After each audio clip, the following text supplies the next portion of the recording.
may help them smile with confidence. To link to the application and eligibility requirements, visit aaoinfo.org.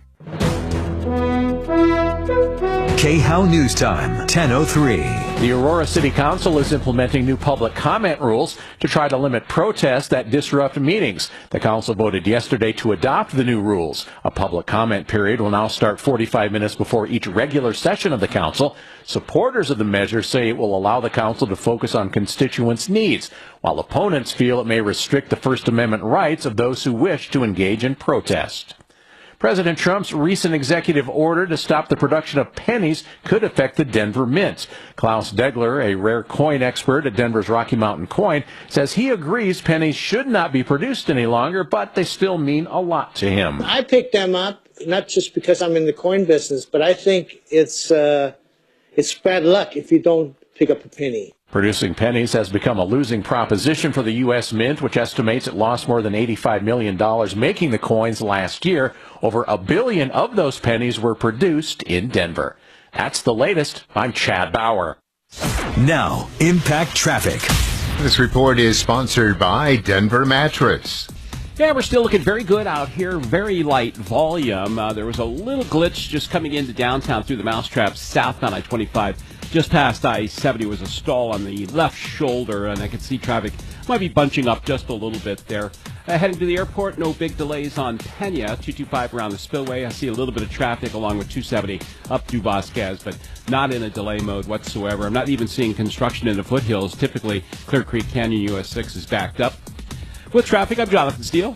Shop Denver Mattress Fantastic 4-day sale this Friday through Monday. The Colorado Twin, now $149.99. Save $100 on every $1,000 you spend. Save up to $500 off select Tempur-Pedic mattress sets or 60 months, no interest, no down payment, and free shipping at Denver Mattress. As we turn our attention to friends and family in cozy, warm homes, keep in mind Plumline Services with plum crazy deals on new Carrier furnaces or honest repairs and service. You'll love Plumline's mission of excellence, character, and ethics, and top quality brands like Carrier, serving Castle Rock to Fort Collins. Plumline and Carrier, turn to the experts. 25 years strong. PlumlineServices.com. Service at home. Servants at heart. If addiction, trauma, depression, or anxiety are affecting your life and family, the Raleigh House is here for you. The dedicated team of professionals at the Raleigh House provides a premium level of care for substance use and mental health disorders. We believe recovery is possible. Your journey to healing and a healthier life begins here. The Raleigh House can help. Visit theRaleighHouse.com to get the help you need. That's the RALEIGH House.com. Take the first step towards a brighter future today. Auto accident? Get the right lawyer on your side. Call Fuller.com. We've become so much more than a fixed frequency from a radio tower. Take your radio with you. 630 KHOW is now available on multiple platforms and thousands of devices. Anywhere. A stream online. At KHOW.com. Hello. Denver's Just checking on you. $1,000. Just enter this nationwide keyword on our website. Bank. That's bank. Enter it now at KHOW.com. Keep listening to win on 630 KHOW.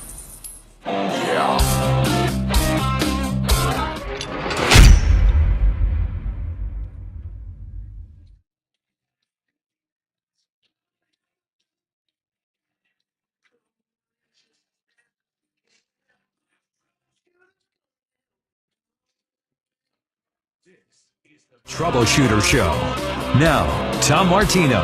Hey, what's happening? We have a lot to talk about today. Welcome to the show, 303-713-TALK, 303-713-8255. As you know, this is the only show that talks about what to buy, where to buy, when to buy, why to buy, who to avoid, who to frequent, what you should do, what you shouldn't do, and what to do if you've been ripped off, where do you go for help, and we got all kinds of things to talk about and people to help.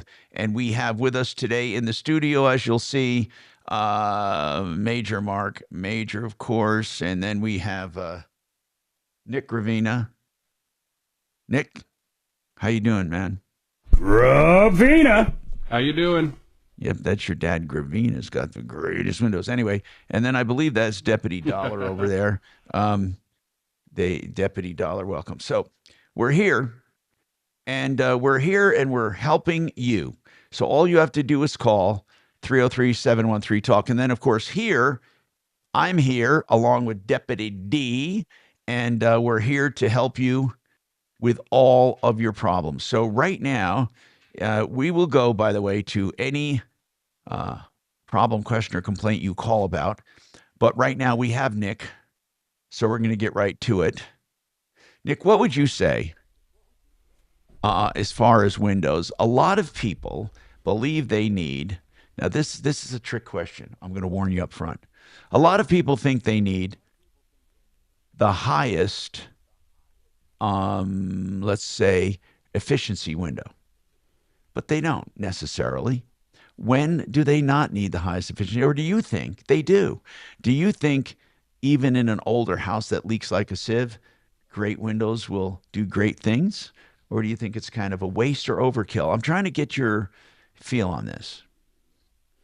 I think it really kind of depends on how the house is set up. An old 1900s bungalow that doesn't have insulation and cracks everywhere, you can put in the highest efficient window and it'll help. But, excuse me, is it really, overpaying at that point? Possibly. Again, you take a house that has a bunch of trees around it, you don't get tons of sun. We can formulate the glass packages to kind of help the actual, house itself, so putting in some crazy triple pane where, you have some Heat solar mirror. gain you want to gain, or all that stuff, so it's really how the house is set up, how old it is, we try to ask people what their hot button is. Like, is it too cold? Is it too hot? Is it too noisy? And we try to go from there, and then we can kind of formulate, because I think you can overpay, but some people want the best for the future, and that's great too, so it's just, depends on the person. I think if you're going to go with those windows, you may as well take the efficiency budget, so to speak, and split it. In other words, do some of your walls insulating and other things as well, not just the windows. Now, windows, of course, are the biggest loss of energy anyway in any house, just because they're glass. You got to see out of them.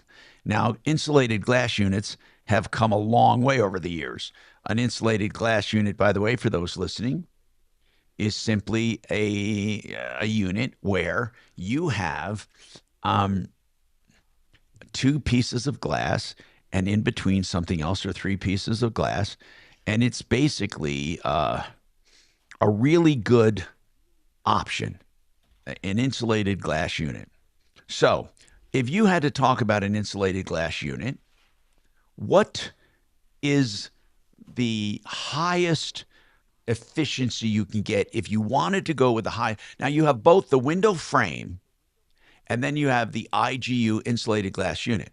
Now, what's the high? First of all, for frames, aren't they all about the same for heat transfer, except for straight aluminum and metal? For example, wood, fiberglass, vinyl, aren't they all pretty well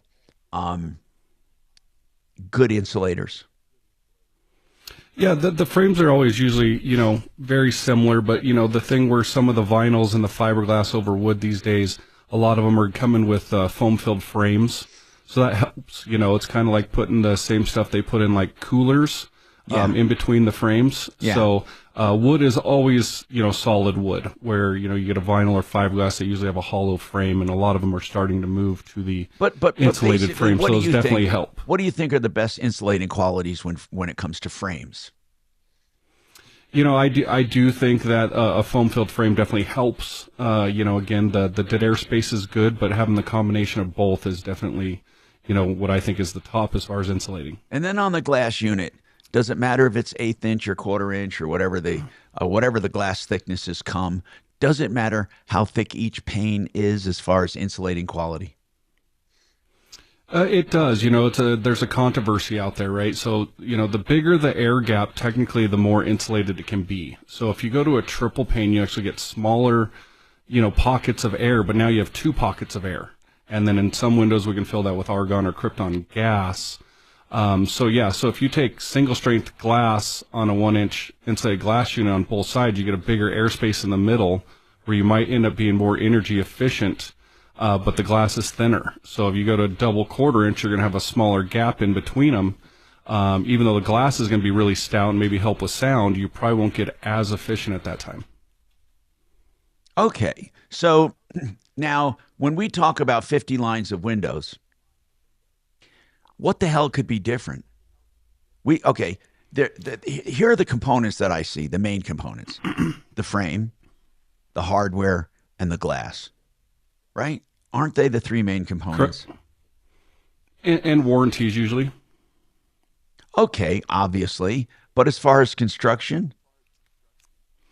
A lot of them are very similar. I think a lot of them come down to, how are they constructed? Options. Options are huge now, right? In the 90s, there was white and beige vinyl windows and alloy glass, right? That was kind of the normal back then. And now you're talking tons of colors outside, tons of colors inside, tons of low-E options, double coats, triple coats, inside surfaces, sound control. It's a combination of all that. And some manufacturers stick just with still the basics, just one or two colors and a couple things. Some go tons of colors, tons of glass, double, triple, and then glass breakage warranties, all sorts of, there's so many options anymore. Okay. By the way, if you have any questions on anything, not just glass and windows and stuff around the house, but if you have a problem, question, or complaint, you can give us a call, 303-713-TALK, 303-713-8255. So I got some texts here. You can always text me at my private number here, and it comes directly to me. You don't have to put anything in it. I get it on my cell phone, on my computer, 24/7. Here's the number, 747-999-5280. 747-999-5280. I have one here. We talked about germs yesterday. We talked about infections and bacteria. I think it was yesterday, the day before, some of the dirty places in your office, in your home, on planes, hotel rooms, whatever. Someone said that listen to what they do when they travel. They use nicotine tablets. They say that nicotine blocks infection and receptors and blah, blah, blah. Now, I looked it up. Now, obviously, I don't know what I'm talking about when it comes to nicotine. But all I know is what I look up. What I found universally is that there's no clinical trials on nicotine at all. You're stirring over there. Why are you stirring? Oh, I was just showing my bottle of nicotine lozenges. I'm not a smoker, and I don't want to be a smoker, but I've been experimenting with nicotine since last spring. What? Yeah. And you'll be experimenting with it forever because it's like heroin. No, it is addictive. It is addictive. The hardest thing I ever did in my life was give up nicotine. There is some body of research out there that's difficult to find, but you can still find it on the internet about the benefits of nicotine. Now, not smoking, I want to be really clear about that. Okay. But nicotine itself. You can find the benefits of eating poopy on the internet. Okay, well, I'm not here to advocate or dirt, for nicotine. tenacious earth, or whatever it is. Tenacious. But I can tell you that it's, in my case at least, it's been wonderful. Wonderful how? Well, so it does help. It gives you a pick-me-up. No, it doesn't have a stimulant effect on me, but it helps me concentrate to the extent I wasn't able to on various tasks. That's stimulating. Okay, yeah, you're totally right. Yeah. It's also an incredible appetite suppressor. Now, I don't need help with suppression of So's appetite, cocaine. but I do find that I can easily go through a day with only one meal if I continue to occasionally use a nicotine. But if you stop taking them now, you're kind of going to be addicted to them. No, I experiment with that. What do you mean no? So Why would you be the only one? So, well, no, there is no evidence out there to suggest that nicotine in non-smokable form is addictive. Furthermore, since last spring, I sucked on those lozengers for how many years, Suzanne? A good 10 plus. 10 years it took me to get off what you're on right now, bro. Well, Mark, over the past year, I've had 2 entire months where I quit nicotine lozenges cold turkey, and I never craved a single one of them. Well, look, I'm not okay. And I'm not saying everybody will have these. But do you feel nicotine helps with ward off infection? I've never heard of that. Oh, well, then why do you do it? Well, you were never a smoker, even. No, I wasn't. Because he's addicted to it. But I know. But why did he start, Mark? He was never a smoker. We got to take a break, and we'll talk about it more. But really, I'd love to hear people's health hacks. Not that I can brag about it, but and then we have Steve that wants to talk about a parking ticket scam. 11,000. There's got to be something wrong there. Ruthie wants to talk about a moving company issue. All of this coming up on the Troubleshooter Show.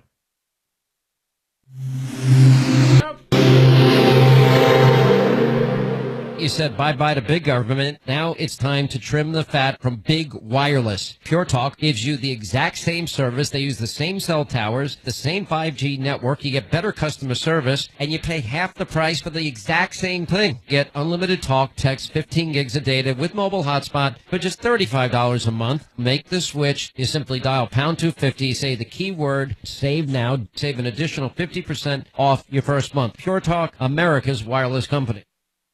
Are you looking for a mortgage, a regular loan, CMG Mortgage, or CMG Financial? Are you looking for a reverse loan, CMG Financial? Are you looking for the all-in-one loan, the equity liquid loan where you can borrow it up and pay it down anytime you want? It's a 30-year line of credit. Then you go to partnerinlending.com. My friends at CMG, partnerinlending.com, 303-577-7206. Red Rocks Roof and Solar. I'm telling you, Red Rocks takes it seriously when they do the sales, the installation, the service. They're good people, and they can help you through every aspect of a solar system. Now, they have an activation date that's guaranteed. They also can help you through a commercial project with grants. If you qualify, they can pay for the whole thing. Check out our experts in the solar business, redrocksrs.com, 303-704-2449. But there was a pit outside the kids could go and smoke, and then the teachers. How much time do I have, Shannon? One big puff of smoke. Hang on, I got to push a button to clarify my math here. Hang on, 3.5. Thank you. Hey, Mark. Here you go, bro. You're on. Mark, can you hear me? Oh, hang on, I'll get him. Thank you. Mark, I think Tom's calling you. There's so many people that smoked in the bathroom. If a teacher walked in, you'd never know who it was. There's 20 of you smoke. Mark, you know who else uses nicotine lozenges and Zyn? RFK Jr. Oh, God, my kids. No, RFK Jr. Oh, yeah, he snuck a Zyn in during a meeting. Yeah, and then a really big proponent of non-tobacco nicotine is Tucker Carlson, to the extent that he actually just launched his own brand of nicotine pouches. It's called Alps. Yeah, it sounds like it's like his own tequila. Yeah, actually, there was that parallel in the articles that I read about him. But he's a big proponent of this. Thank you. Oh, good. I can send Chris. I like doing it the old-fashioned way with a cigar. Oh, yeah, that's good stuff, too. I love cigars. Oh, my gosh. You know, George Burns smoked cigars his entire life. Oh, yeah. Yeah, look where it got him. He's dead now. This morning. Yeah, he was 100, though. 2 years old. He died at 100. I know. That's pretty impressive. More pricey than. Yeah, and I'm not every day. I have done 2 in a day before. Oh, A cigar?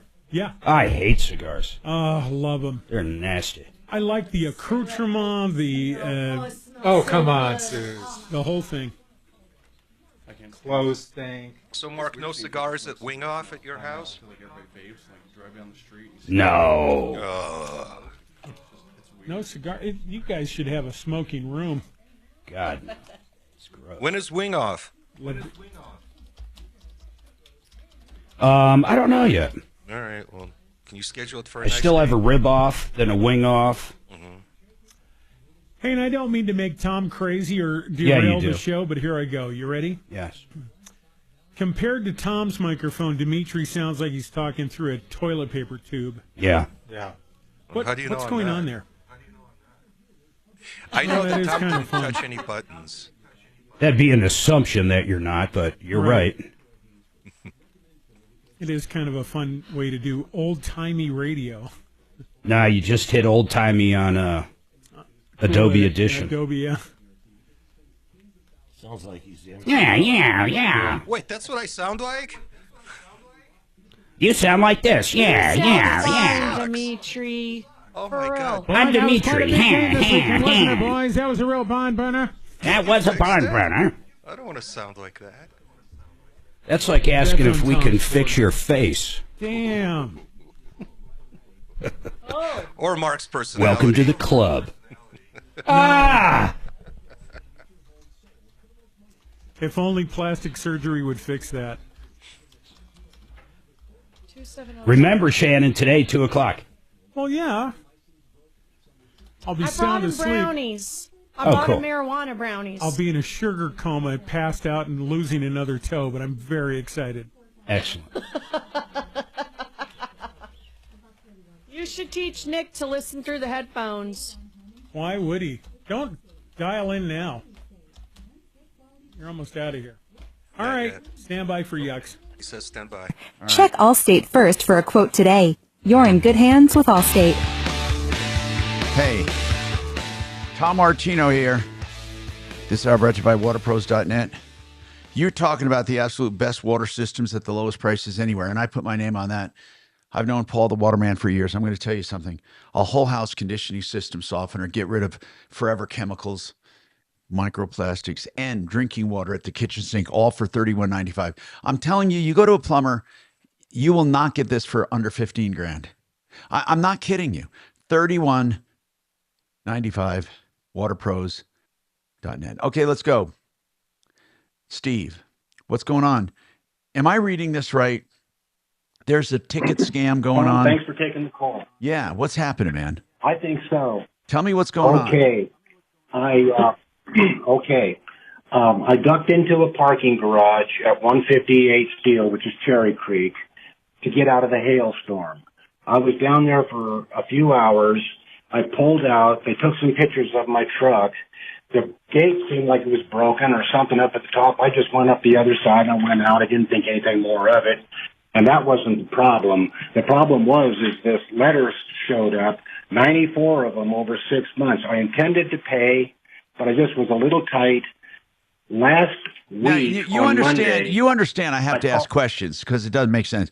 You got 94 letters. yes, I need you absolutely. to paint the picture. You pulled into the parking garage. The parking garage is a normal parking garage with an arm or a gate that goes up, right? Yes, sir. And then you take a ticket. Is that right? I got the ticket in the mail. No, got the first Steve, one. Steve. When you parked, Yes. I really need to take this one step at a time because I have to understand it first. You pulled into the parking garage. Okay. Normally in a parking garage, the arm goes up and you pull a ticket or something, or you pull a ticket, the arm goes. Did you get a ticket for parking in that garage when you went in there? There was a guy up at the gate. He got out of his car. He was having trouble with the gate. Yeah. And I sat there for a while, and he wasn't going through. So I went up the other side and came out. What's the others? Okay, Now, came that's out. not the- I'm talking that's about. not the problem. I'm talking about when you went in to the garage, not when you came out. When you went into the parking garage, how did you enter? Yes. I entered in through the gate, and I didn't really realize I never park in these places. I didn't see anything about a ticket. I didn't see Okay, anything I about get paying. it. I get it. So you went into the garage and waited a few hours, and then when you were trying to get out, you went out the other way because the gate wasn't working. Yes, sir. Okay, and then you got Yes, some sir. letters in the And mail. And then, yes, I started getting letters in the mail. Every other day they showed up. One from Daniel B. Kelly and the other one from Parking Revenue Recovery Services Right. for $92. Okay. And there were last week when I went to call and pay the ticket on the phone, the lady said, "Okay, I'll get you 20% off on this." I said, "On 92, fine." She came back and she said, "That's $9,000. I'll take it 20% off, and you're paying I think it was $6,980. Okay, now Steve. And I said, "What?" Steve. She said, mm-hmm. When you first went in there, what was the date? That would have been right about August, about 6 months ago. Okay. When here's what I want to know. Are they, I'm not asking if you agree, I'm not asking for your opinion, but are they kind of claiming that you were parked there continually because there was no record of you leaving? So there was a record of you coming in, but no record of you leaving because you left out of the entrance.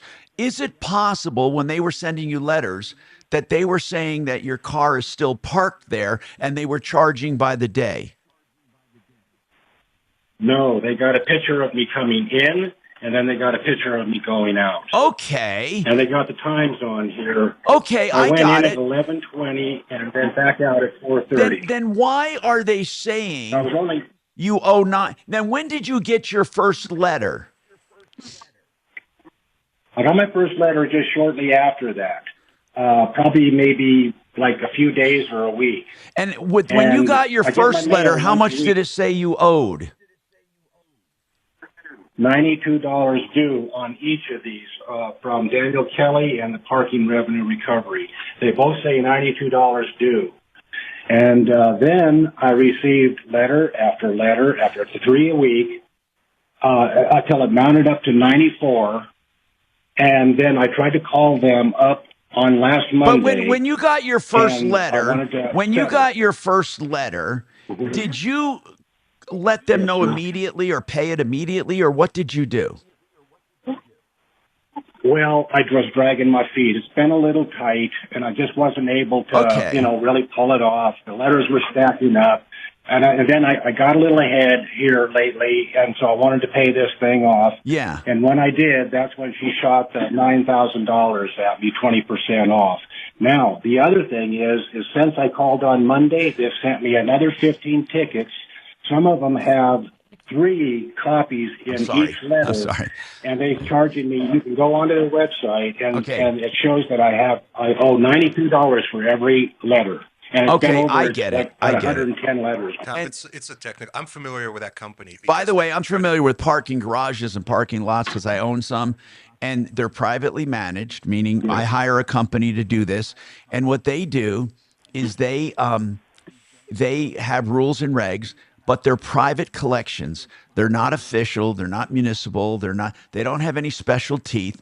It's usually contract law and civil law. So they're claiming you all of this. But I want D. What do you know about them? I'm familiar with a collection company that's the Parking Revenue Recovering Service. Yeah. They've been trying to collect on some bogus parking ticket from me since last summer. And it was also $92, but I've never been to that garage nor the one that this caller just mentioned.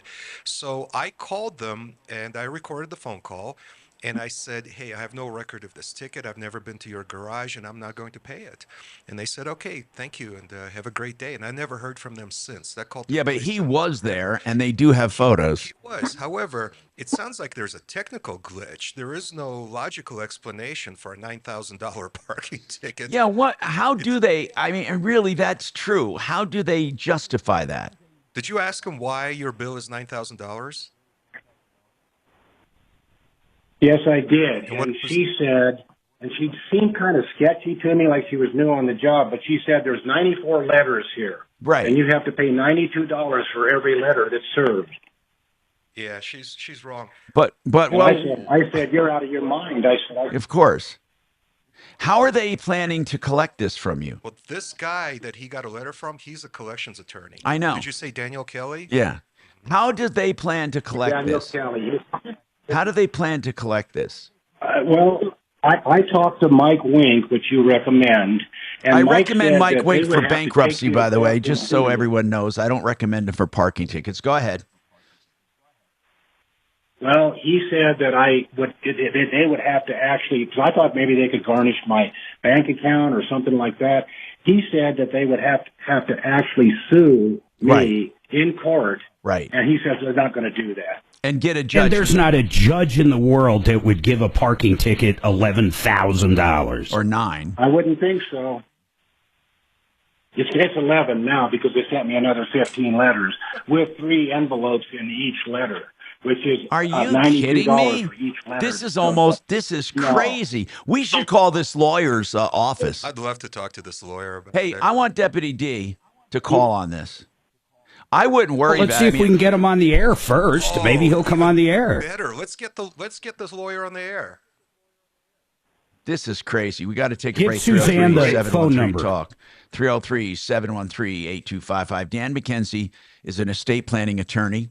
Now, everyone should have an estate plan, a will, maybe a trust, or an LLC that owns stuff, because LLCs can survive your death. And you can have a partnership agreement with your kids or your friends or whoever you have. It's creative. Dan McKenzie has many creative ideas. And of course, he can keep you out of probate, or if you are facing probate, I want you to check him out. He's live and local, and he's a great guy. McKenzie Law, 833-CO Plans. 833-CO Plans.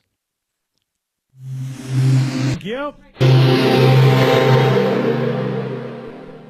This is Denver's talk station with Michael Brown in the morning and Dan Kaplis in the afternoon. 630 KHOW Denver. Now, Impact Traffic. This report is sponsored by Allstate. All right, good ride out here. Light volume on the freeway system. No big problem spots. Not really even finding any. How may I help you? Well, I'm trying to help. Out there with those bitter. I am your technical Sherpa trying to help you understand your equipment. All the way to 119 if you're heading Black Hawk or Central City. I-70 looks good, too. Heading all the way up to the tunnels right at about 40 minutes drive time. But speeds are on the high side everywhere. With traffic, I'm Jonathan Steele. Wish you could save. Do you know how much I can feign compassion on a witness stand? And get quality protection. Yep, it's a win-win. So what are you waiting for? Check Allstate first for a quote today. You're in good hands with Allstate. Sheridan Auto Tech. Do you know they do regular repairs and maintenance, heavy and light, and they do electrical issues? But here's something else. They do pre-buy inspections on used cars. I love Uncle Kevin and his team. They're good people. And if you need help, give them a call. They're really good people on all makes and models. That's Sheridan Auto Tech, Colfax, west of Wadsworth. 303-455-7242. 303-455-7242. SheridanAutotech.com. Thank you. I have your printout. Yeah. So, Mark, what I did to help him out was I took an image of the broadcaster and I circled where the mute button was, and I sent it to him so he'd know in the future. Oh, that was nice of you, Shannon. Yep. See? Thank you. Leave Tommy alone. I'm not. Listen, I want to help. We try to help him, but, you know, some Should I go people back are to the unhelpable. Difference between his and Dimitri's microphone again now that Tom's back, or should I leave it alone? I don't know why it would be different like that. Fix my microphone, please. No, his microphone can't be fixed. It's a bad mic, and I want him over here, but he won't get close to me. Good call, but so you can't really should be change here. the preset on his you really channel? should, because I don't know that. Let me ask you, bro. No, seriously, Shannon. Yeah. So I have these Shores like we have in the studio for 2 positions, and the third position has that EV, that Electro Voice one that everyone uses. Oh my, okay. Well, So- there is a setting on the roadie for that. Okay, and I think I have it set. I'm going to check it, but for some reason, let me check it. Or you can just go. You know or what? even just You're default right. back I to don't have it dynamic set play. right. Okay. We would have never have guessed that, though. No. Just shut up. God, you know what's going to happen. There's an actual Something's setting good. for All the of a sudden, EV. we're not going to Shut hear up. it. I'm tired. Hey, This Kay, is going to be wild. Would you I test already the know mic it. now? I want him to test the mic now. Testing 1 2 3. This is Dimitri. Oh my testing the God. microphone. Is it better? Much better, because it brought back the low end. It really did. Okay, sorry, but I still want you. So listen, Suze, you got to run interference with me with Mark. You got to keep him off my back. Okay. Thank you. All righty. Jeez. Yeah. Sure. I'll smack Talk you about, around could when you we get really back. have a more simple thing on a roadie besides choosing the correct mic? I mean, think of all the settings. Well, there may not be a picture of the microphone. That's true. That's true.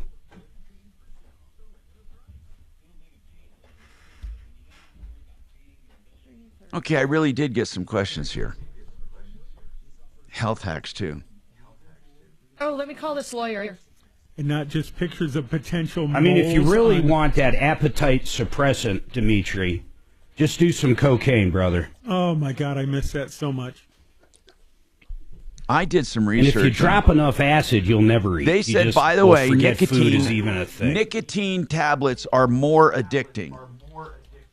Not to Dimitri, though. Nicotine suppositories would probably break you apart of the habit. In fact, they build up a tolerance.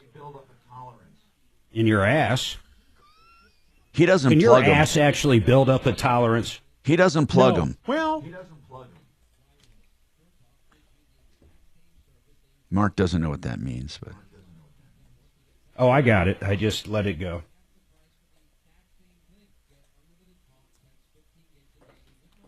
I'm on hold with the attorney. Oh, cool. how often have you said that to Mark?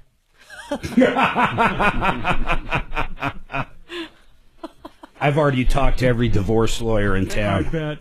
She'll have to hire one out of, Pleading with them. like, New Mexico, one of the high-rated New Mexico lawyers.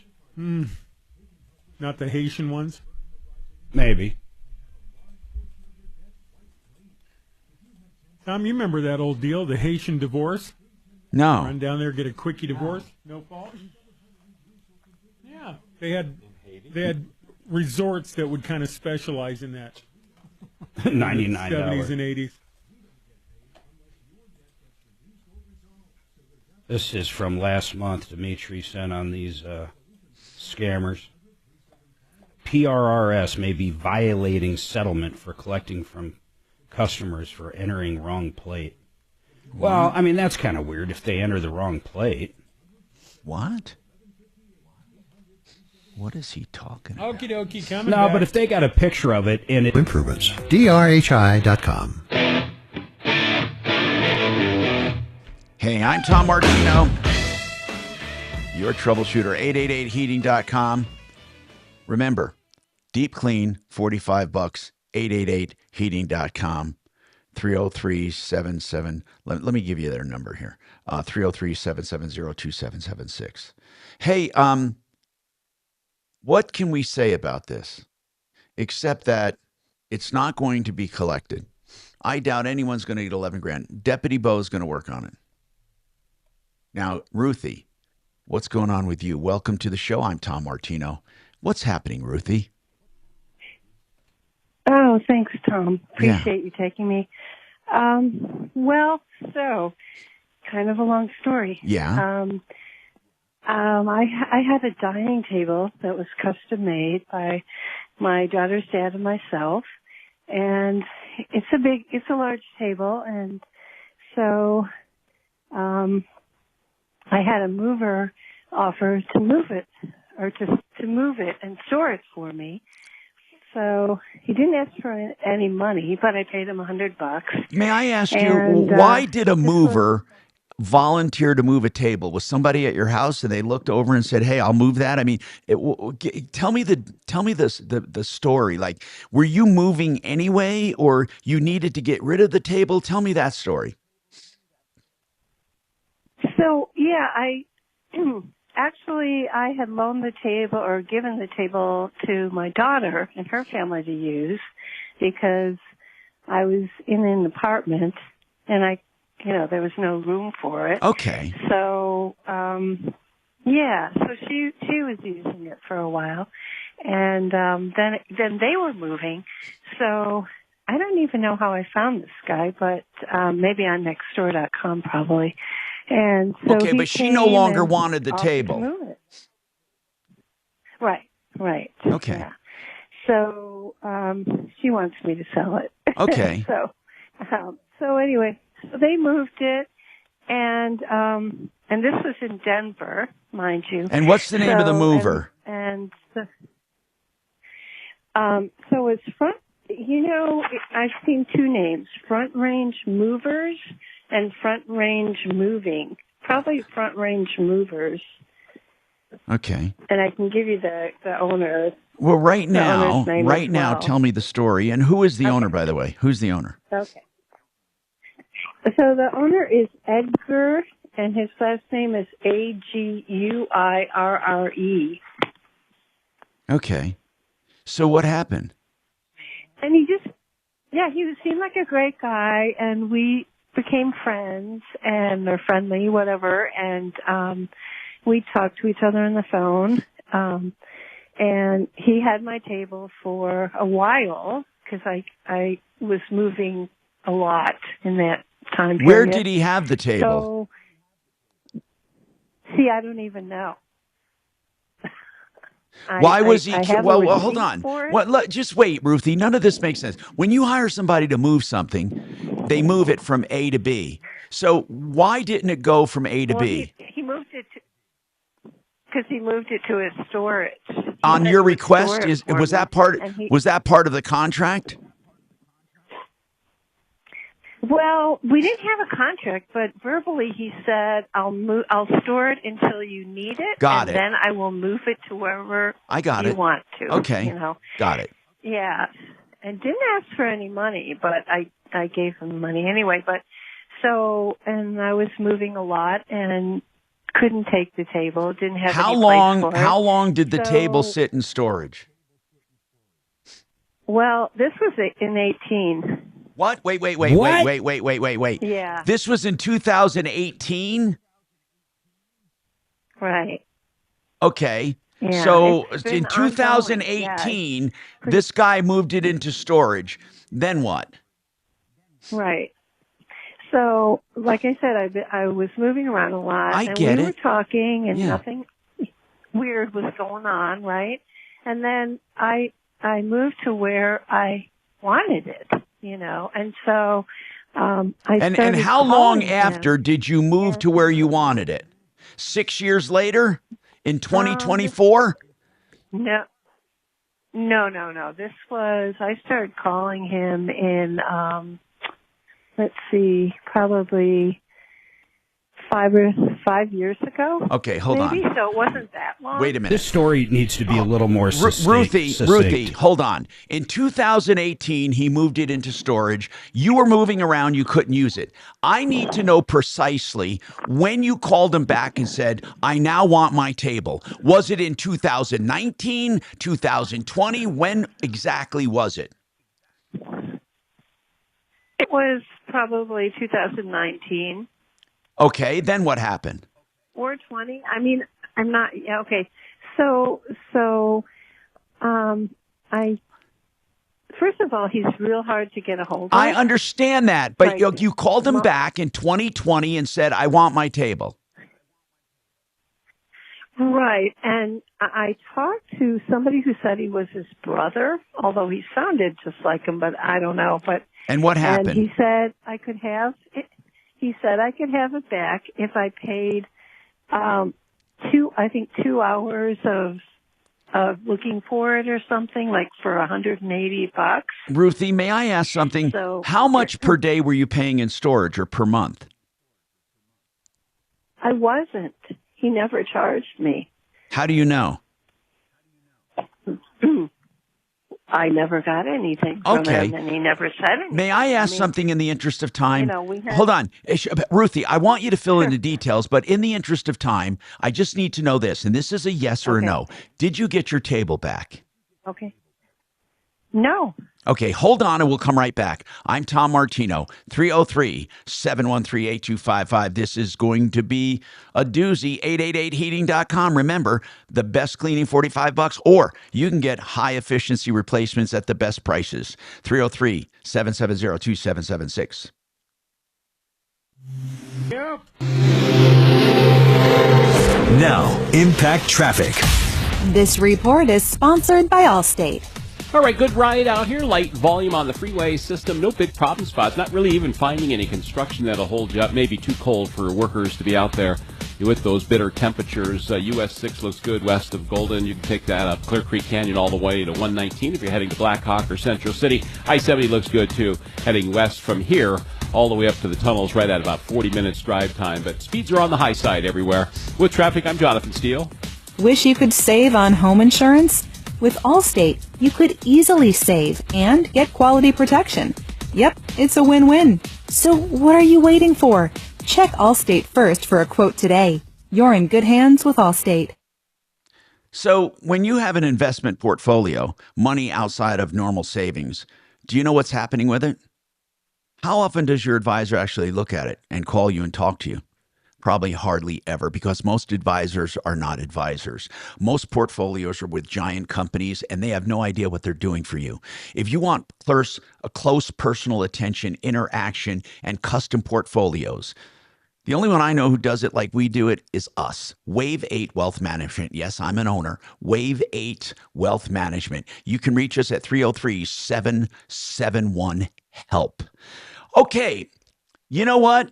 I have been talking about Garrett and his team at 888heating.com because they're incredible at high efficiency units, and so many people are going for those. So they have hybrid systems that go gas/electric. They have systems that can go all electric heat pumps if you want a solar system or you just want to try a heat pump for when it's, they have every kind of high efficiency units, and they guarantee the best prices. That's right, the best prices. Check them out, 303-770-2776. Thank you. Just texted. I still have no idea what the problem is. No, it's crazy. I have no idea what this lady's saying. Hey, Mark. Yeah, man. So I have a lot of 888 heatings to make up because of yesterday. That's why I'm saying so many of them. Brian? Hi, it's the Tom Martino what do you Show. mean? How are you?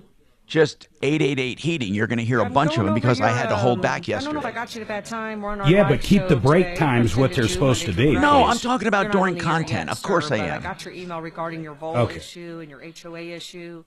Just wondered if you have time to You come may on think and talk there's to more Tom than about usual, this. but I'll that's share the your reason. documents, see how we can best help Yeah, you I out got in you. this situation.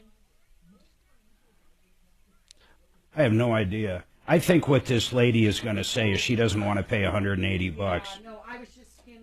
I don't know what it is. I really don't. She's trying to make an excuse why she never called them back. Her and her dad built it. I think she's complaining they want to charge her $180. Yeah, but now, Mark, that was in 2020. What? The whole problem might be her fucking cat That was in has a need for a 2020, week. okay? We're 5 years later. I know. Oh, I didn't even pick that part up. Oh, you didn't? No. Oh, what, are you kidding me? Well, that was. Oh, I got to go to this attorney. They stored it for Where 2 is he? years. I don't have him. No, I think they Yeah, still but have he's it. not on the call screener. They might. Suze, Suze, is this attorney ready to go on the air? No. No, okay. No, he never Normally they put it on the call screener. It just said she was on hold. It has to be here. Okay, she's giving me a note saying, "Hey, I already called him." Yeah. That's all notes. that nicotine you're chewing. Yeah. You know what? You're right, Mark. Are you serious? And it was a 30? What are you guys asking that attorney, Tom? I helped Don't for you like get 7 mad at me, minutes. Mark. No one picked Total up. of 60. That's not bad then. You know It's a lot what? better than I thought. Just stop it.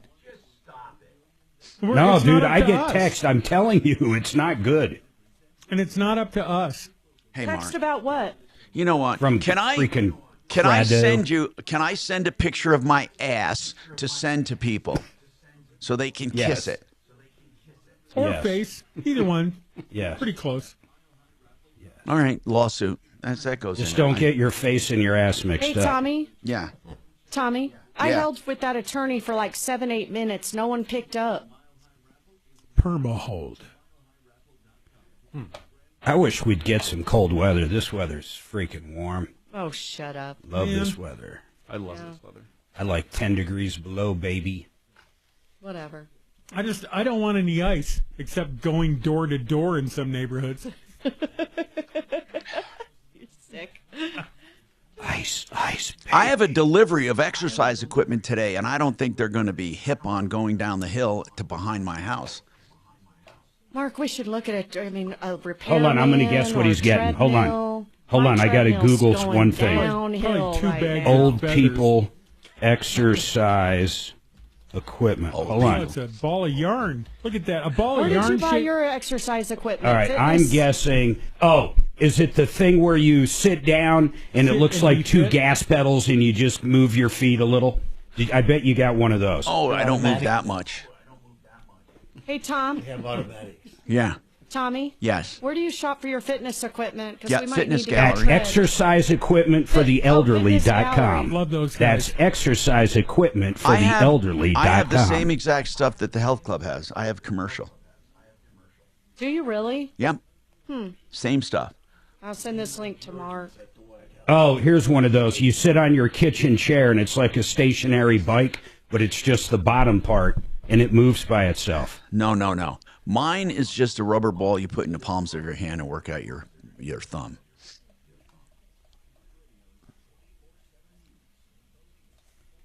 How about an old school medicine ball? Oh, that's good.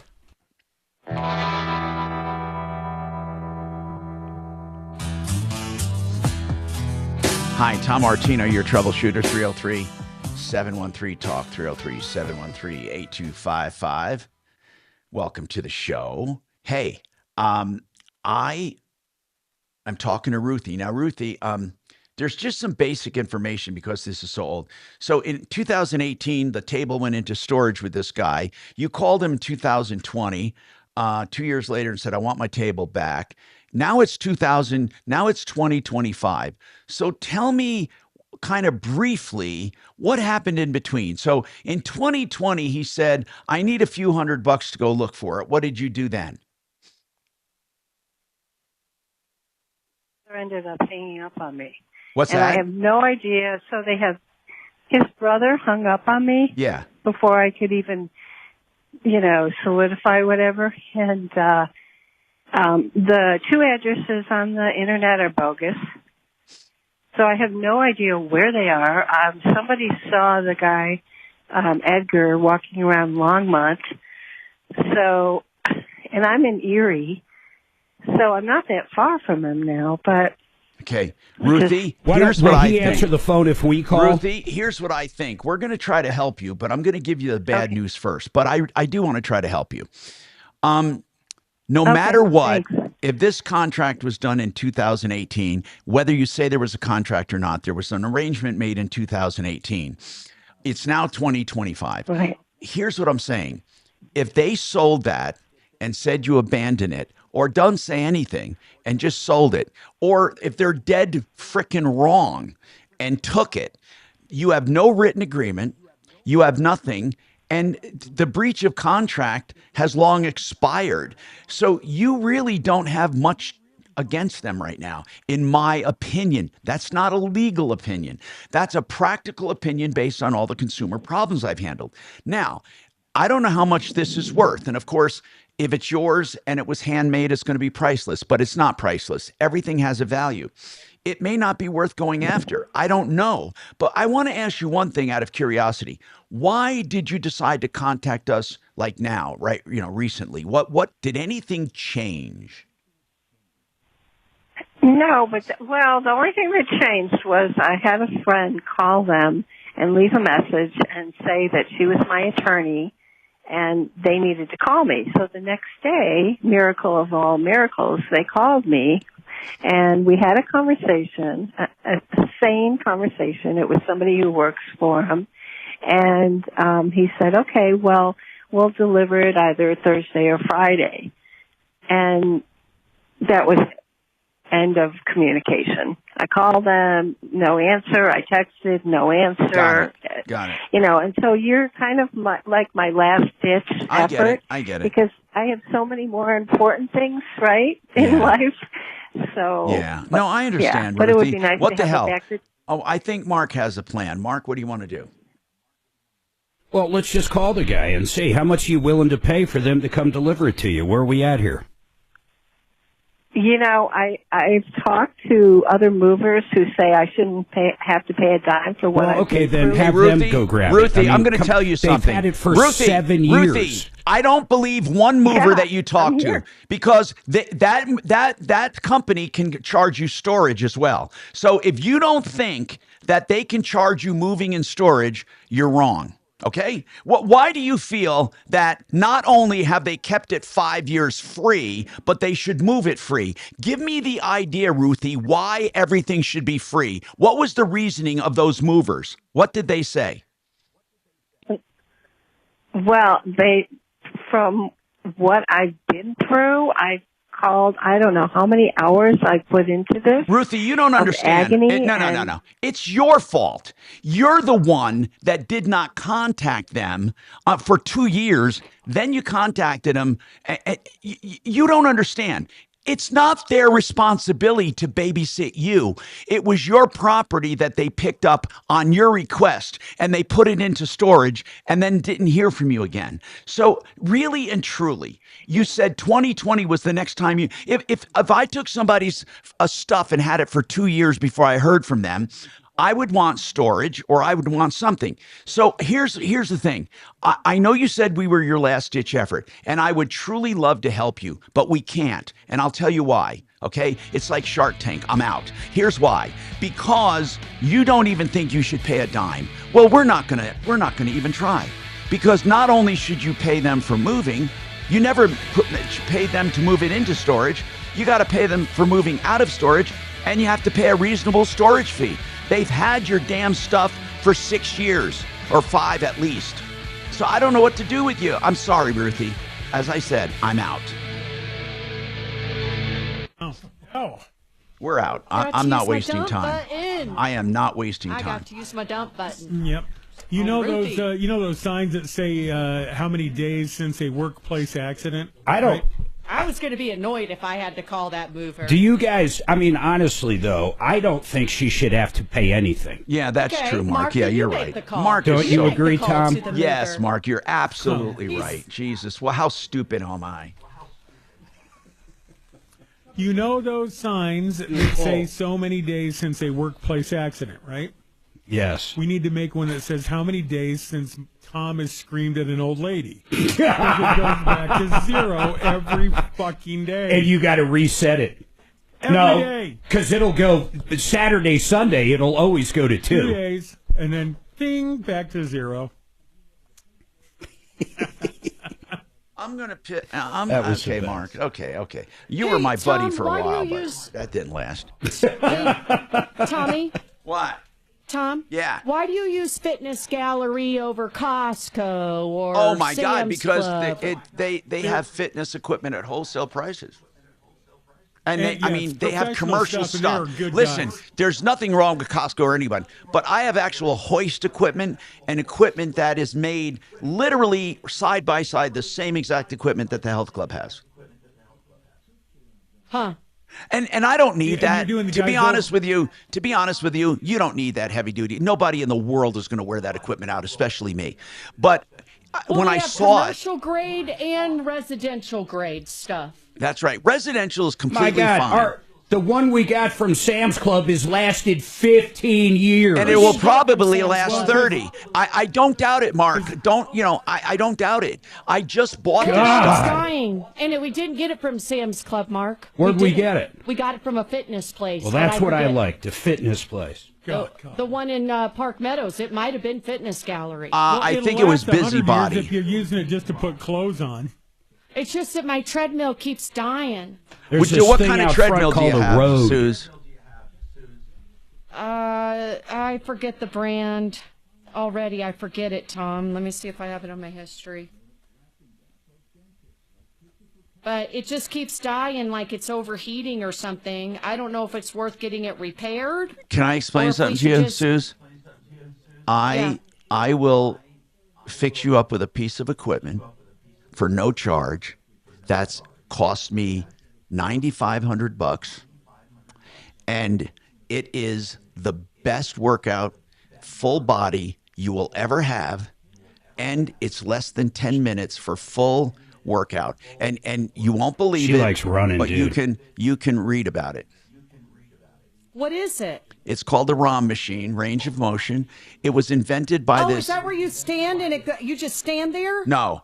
When you see this equipment, now, by the way, this guy's a PhD fitness expert, and he surmised that if he could work every muscle at a certain resistance, blah, blah, blah, blah, it would do a complete workout equivalent to 45 minutes.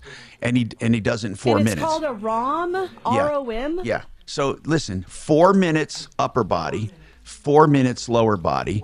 I promise you, it's equivalent to an hour each or 45 minutes each. And It is called range of motion. Now, I traded him out at $9,500 years ago. It's a long story where it ended up, but I have it back, and it is hardly used. Hardly used. It'll never wear out in a million years. And I will let you have it out from here. Charlie and the Chocolate Factory. It's different looking. You would never, ever, okay, you will never find anything like it, ever. But you got to read about the science behind it. Okay? Where are you finding it? Is there any kind of science or anything behind it? Yes. Oh, you God, just stop. Yeah. Looks like the time machine. It looks. Movie. Yeah, it does. That's exactly what it looks like. I know it. It's wonderful.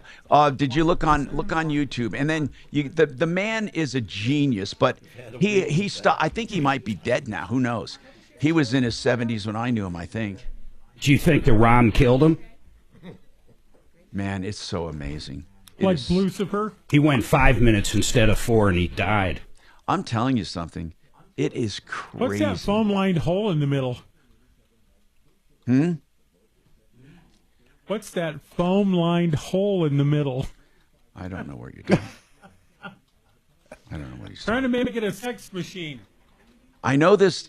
Now, once you get going, now that's the upper and the lower, but the entire. Now he's not doing it right on this one. You have to go out and in, and he's not doing it. The proper motion that guy that I'm looking at is not doing. He's a moron. No, I'm sorry, morons. He's not a moron. But wow.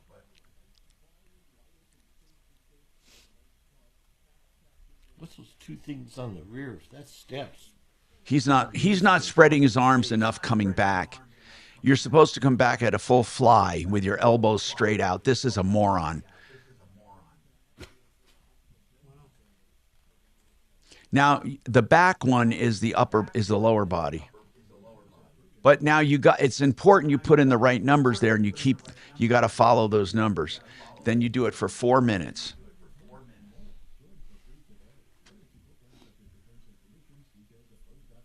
What happened to Bowflexes? They kind of died. They're still around. Are they? Mm-hmm. I don't know how, if they're super popular. Bowflex is a joke.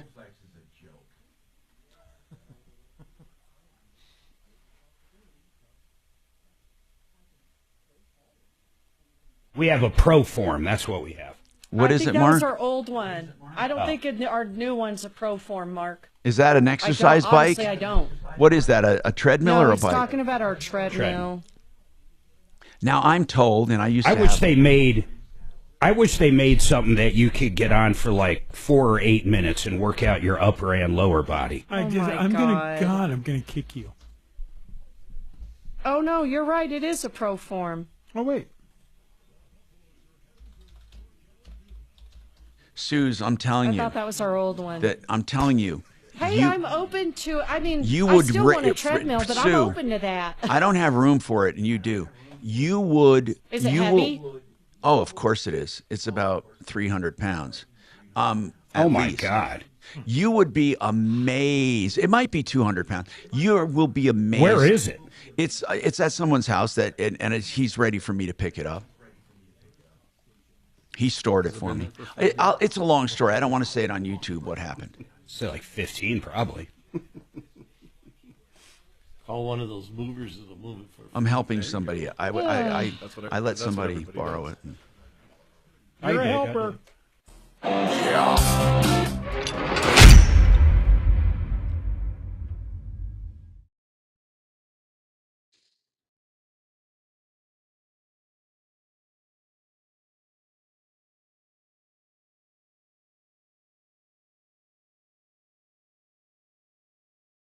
It's the Troubleshooter Show. Now, Tom Martino. Hi, Tom Martino here. Welcome to the show. 303-713-TALK, 713-8255.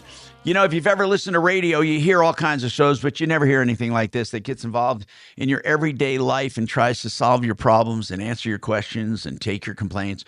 And we love doing it. Been doing it 50 years, 45 in Denver. I'm telling you, actually, maybe more. I lose track of time here. And then these guys always joke about my age and I've been old as dirt and been around. You know what? I don't care. I'm proud of that right now. Ruthie's wants to clarify some things about her storage problem. I said I couldn't help her. Let me recap that and get to Ruthie. Listen, I want you to know something. What I do is I grill consumers because I want to help them. I know that sounds weird, but I have to grill them to let them know what's coming. Now, I've been involved in about 14, 16 lawsuits, and over my time, mostly people sue me out of anger, or I sue them, and you know. But here's the bottom line: what happens is that my attorney grills the hell out of me. You see, you want people that will help you, and they help you by an adversarial mock-up, so you can withstand the opposition. And so Ruthie said, here's what she said. In 2018, I called a mover, and I quote, "I don't even know how I found him. I didn't have a contract, but he agreed to take the table, dining room table, custom made, and put it into storage." That's it. 2018. She says at about 2020, I called him and said, "I want my table." And one guy that answered the phone said, "It'll be a couple $100 or something. I got to go look for it. You got to pay for my time." She said nothing was ever said about storage or moving, and there was no contract. That guy hung up on her, and ever since then, she's been trying to get it. And so I asked her, I said, "Well, we can try to get a hold of them." And I said, "What do you think you owe them?" And she said nothing, because she was inconvenienced. And other movers say they wouldn't charge her anything. Well, the other movers are liars. Right up, straight up, I'll tell you. And if I get them on the phone, I'll tell them to their face, they're liars. If they picked up something in 2018, and it was 2 years since they heard from the woman, and it's been this long in storage, you would owe them moving it into storage, moving it out of storage, and reasonable storage. Now, if it was their fault it was in storage for so long, if there was a problem, then you would come to some compromise. But you will never, and I mean never, get out of this case ever not owing money. That is my simple declaration here on this problem. Now, that doesn't mean Ruthie is wrong or right, or they're wrong or right. She can fight this out, but we're not going to get involved. So, Ruthie, you said, though, you wanted to clarify some things. So I promise I'll shut up, clarify things. Go ahead, Ruthie. Okay, so initially I was amenable to 180, but there was no more information, and he hung up. And I can't even count how many times I left messages for them and texted and no response. So when my friend called saying she was my attorney, said that I would pay $100 for them to deliver it, I had that $100 bill sitting and waiting because I actually believed they were going to come deliver it. So I'm not saying I did not say I should get it for free. Okay. Hey, Ruthie, in today's world, $100 will move their asses off the couch to answer the phone, but it doesn't include the furniture. In today's moving world, $100 to deliver an oversized custom dining room table and chairs is not going to work. So there's no chairs involved. It's okay. Just the table, and it came apart. Just the table that came apart. Okay. And they're close by. And the thing is, have you ever gone over there in person? I'm amenable. There's nowhere to go. Like I said, the two But tell me, what about on the internet? 18, 19, 20, 21, 22? What about, let's just say even 2, 3, or 4 years of storage? What do you think that's going to be? Well, but I understand what you're saying. I'm just asking. I'm not trying to fight with you. I'm not trying to fight with you. Okay, even 2 years of storage. You called them in 2018 or 2020. Let's just say 2 years of storage. What do you think that's going to cost? Well, I have no idea because they don't communicate with me. Okay, so do you want us to find out? Here's what we can do. Bottom line. We can find out, first of all, here's the sad news. If they don't have it, it's going to be too complicated to fight this civilly. I mean, you can try, and I'm not discouraging it. They said they have it. Good. They said they still have it. Then let's see. I'm sure they don't want some. I like Dimitri making a call over there, but honest to God, this is insanity. I mean, they've had it for 7 years. 6. Never charged her to move it into storage and haven't charged her any storage. If you can get this thing moved for $200, you should jump on it and cook them dinner when they bring it to you. Mark, I think 500 would be a deal. 500.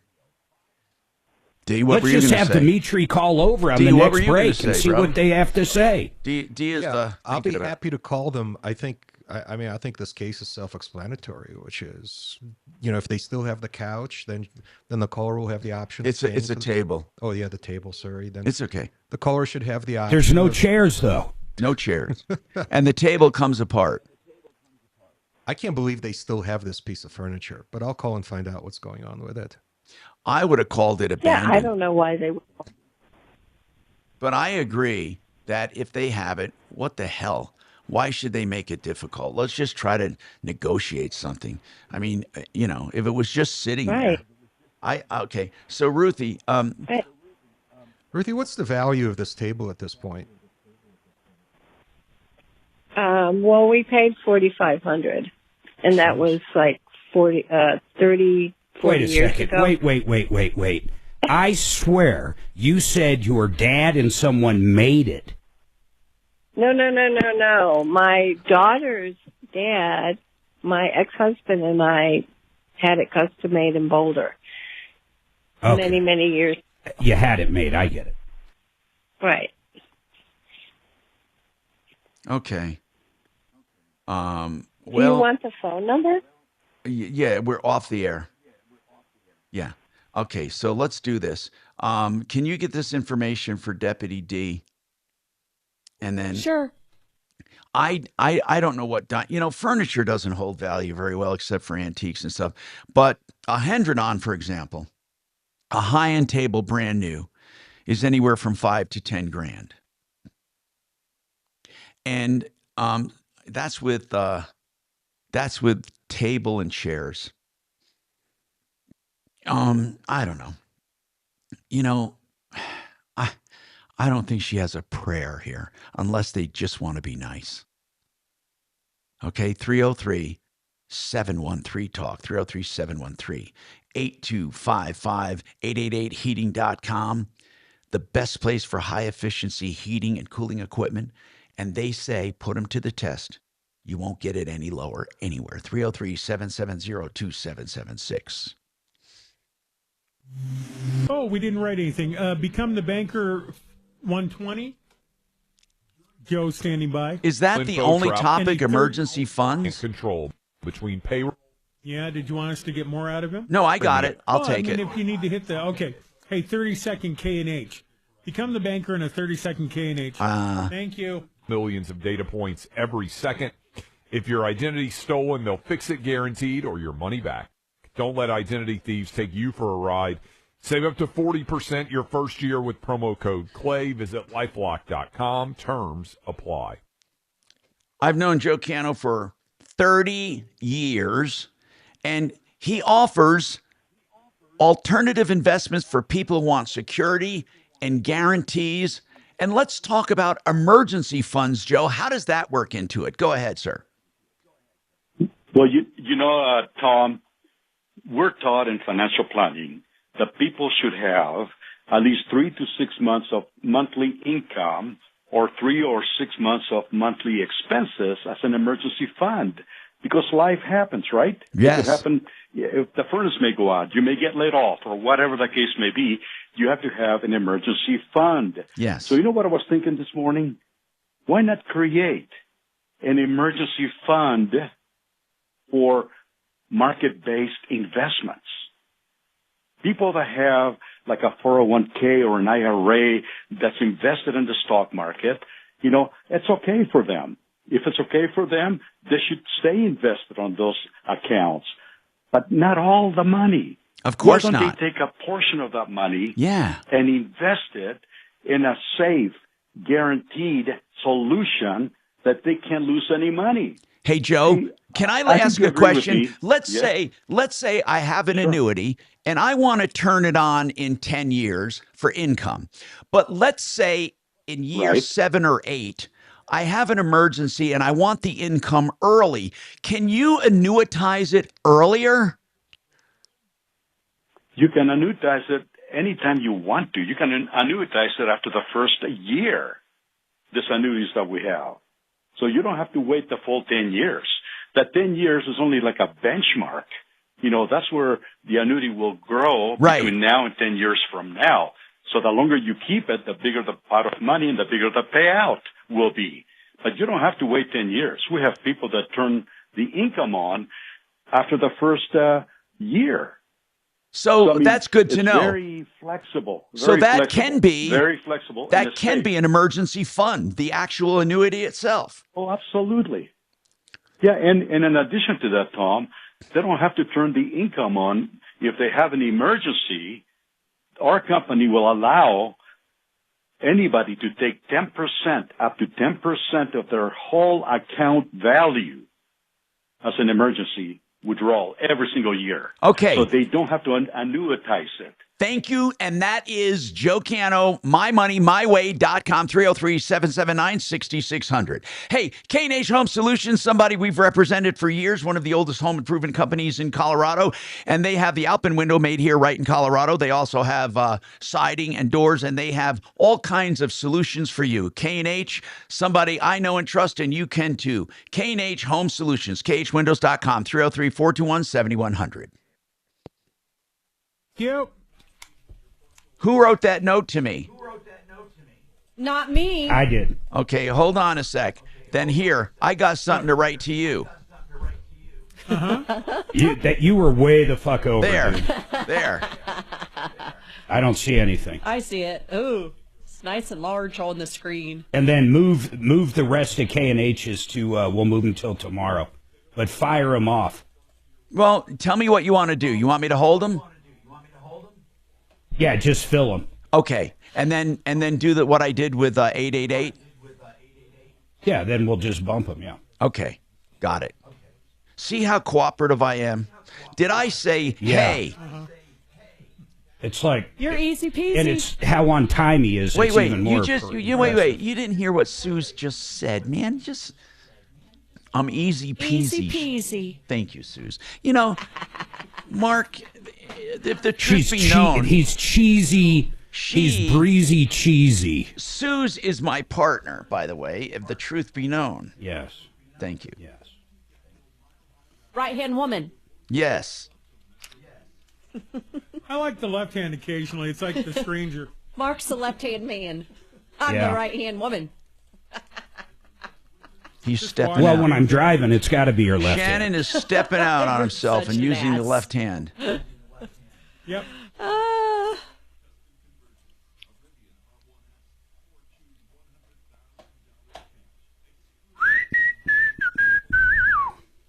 I just can't believe this. Every single time I go, I got to check in and write all this information. I mean, it's like, you know, come on, man. What could change over the next day, for God's sakes? Jesus, God. Well, you could get hit by a car. No, never mind. I'm talking about, like, never mind. Jesus. You know, when you, so dark. when Twisted. you go to, hold on. When you go to the doctor and you go to the same one over and over and over and over and over and over, and then they ask you the same questions, and you have like an appointment like the next day. It's kind of squirrely. It happens. The daughter is working at an optometrist now, and she is so embarrassed the time she has to keep getting copies of someone's... Yes, Mr. Johnson, I know we have it on file. I have to get it again. She Please stopped just give gutting me... fish at Whole Foods? Nope, she smells better and gets to sleep. Here we go. Hey, Tom Martino here, your troubleshooter, 303-713-TALK, 713-8255. You know what? You will love Frank Duran, the real estate man, doing an evaluation for your home. Frank Duran, therealestateman.com. You want to know what it will sell for? Free of charge, 303-920-1622. That's right. And it's a full detailed analysis Who do we love more than Frank, Suze? Who? Anybody? No one. Frank Duran, therealestateman.com. Me. Hey, Ruthie is back waiting for Dimitri. Dimitri's on the phone with the moving company. I can hear him. Now I want to go to Brooke at Red Rocks Roof and Solar. Brooke, you wanted to give a shout out. What's going on, Ruth? I mean, what's going on, Brooke? Sorry. Yeah, it's okay. So my furnace totally went out last week, and we called Master Services. Yeah. Yuri was out to our house in about an hour, and he gave us a quote that was half of what somebody else gave. Work was done. He left us with a couple extra filters, and he did great service. So just wanted to give them a great shout out at Master Services. They did awesome. Great. And you know what, Brooke, you might want to keep in mind maybe when you're doing those solar systems and you need, do they do electric heat pumps and stuff? You know, I didn't ask. My husband dealt with him, but I'm definitely going to give him a call if I have somebody that asks for a client to see. Hey, thank you. And Brooke's part of the referral list, and she's talking about another member. I wanted to ask you something, Brooke. When it comes to solar systems, how many times do people couple the HVAC overhaul with the solar and do it all in one shooting match? Most of the folks, I'd say 70% that are in Denver do it because they get a $4,500 rebate to do that. Holy along crap. with the other tax benefits. Wow. Yeah, but outside of that, it's not very common unless they're doing a new build. Okay. You know, can I ask you something else? Do you ever put in EV chargers, or people do that with solar systems? Oh, yeah, all the time. Usually if they want an EV charger and we're doing a solar system, we just do it complimentary as a customer service piece. Whoa. Now, do they get, is it added in if they buy that to the total of their whole system for the tax credit, or are there special rebates for that? The EV charger, it depends on which one they get, and there's a couple details, but they can get a rebate and a tax credit on it. Thank you very much. That's redrockrs.com, by the way. And thanks for calling in, Brooke. That's Red Rocks. For a long time, we've waited to get a solar company on we've had solar companies in the past, but these guys got it together. 303-704-2449. Now, Trevor, what's going on with you, Trevor? Welcome to the show. Trevor. Hey, yeah, what's going on, Tom? What's happening with you? Hey, I'll try and make this a lot.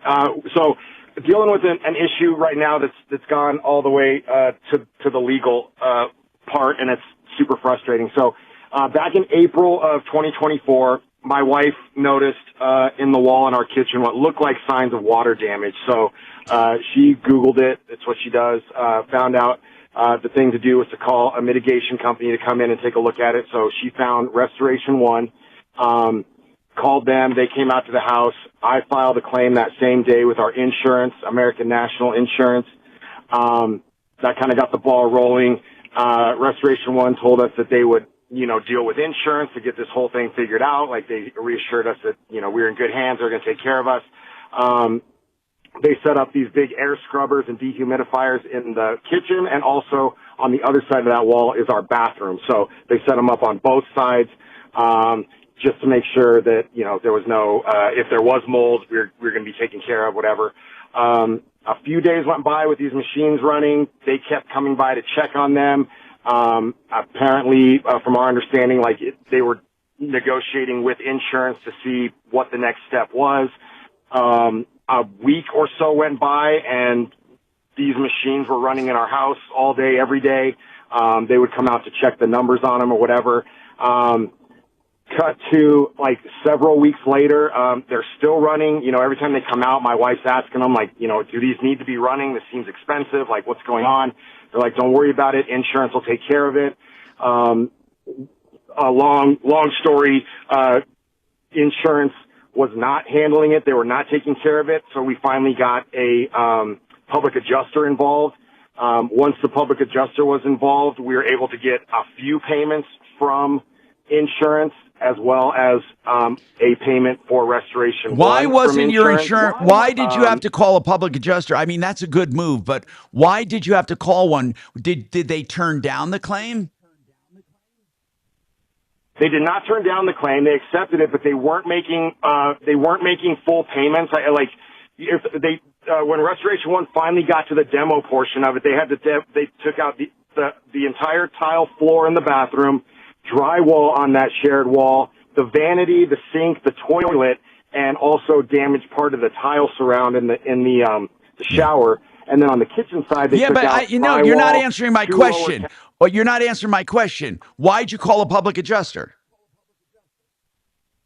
because we got like a $4,000 check from insurance to cover the bathroom and the kitchen. We were like, that's not enough to even cover. So you part thought, of the kitchen, let okay, alone got the it, I bathroom got and it. everything. And what excuse did your homeowner's insurance give for shortchanging you? There was really no. They were saying this is what we had. They've sent out somebody to take a look, take pictures, see what the cost was going to be.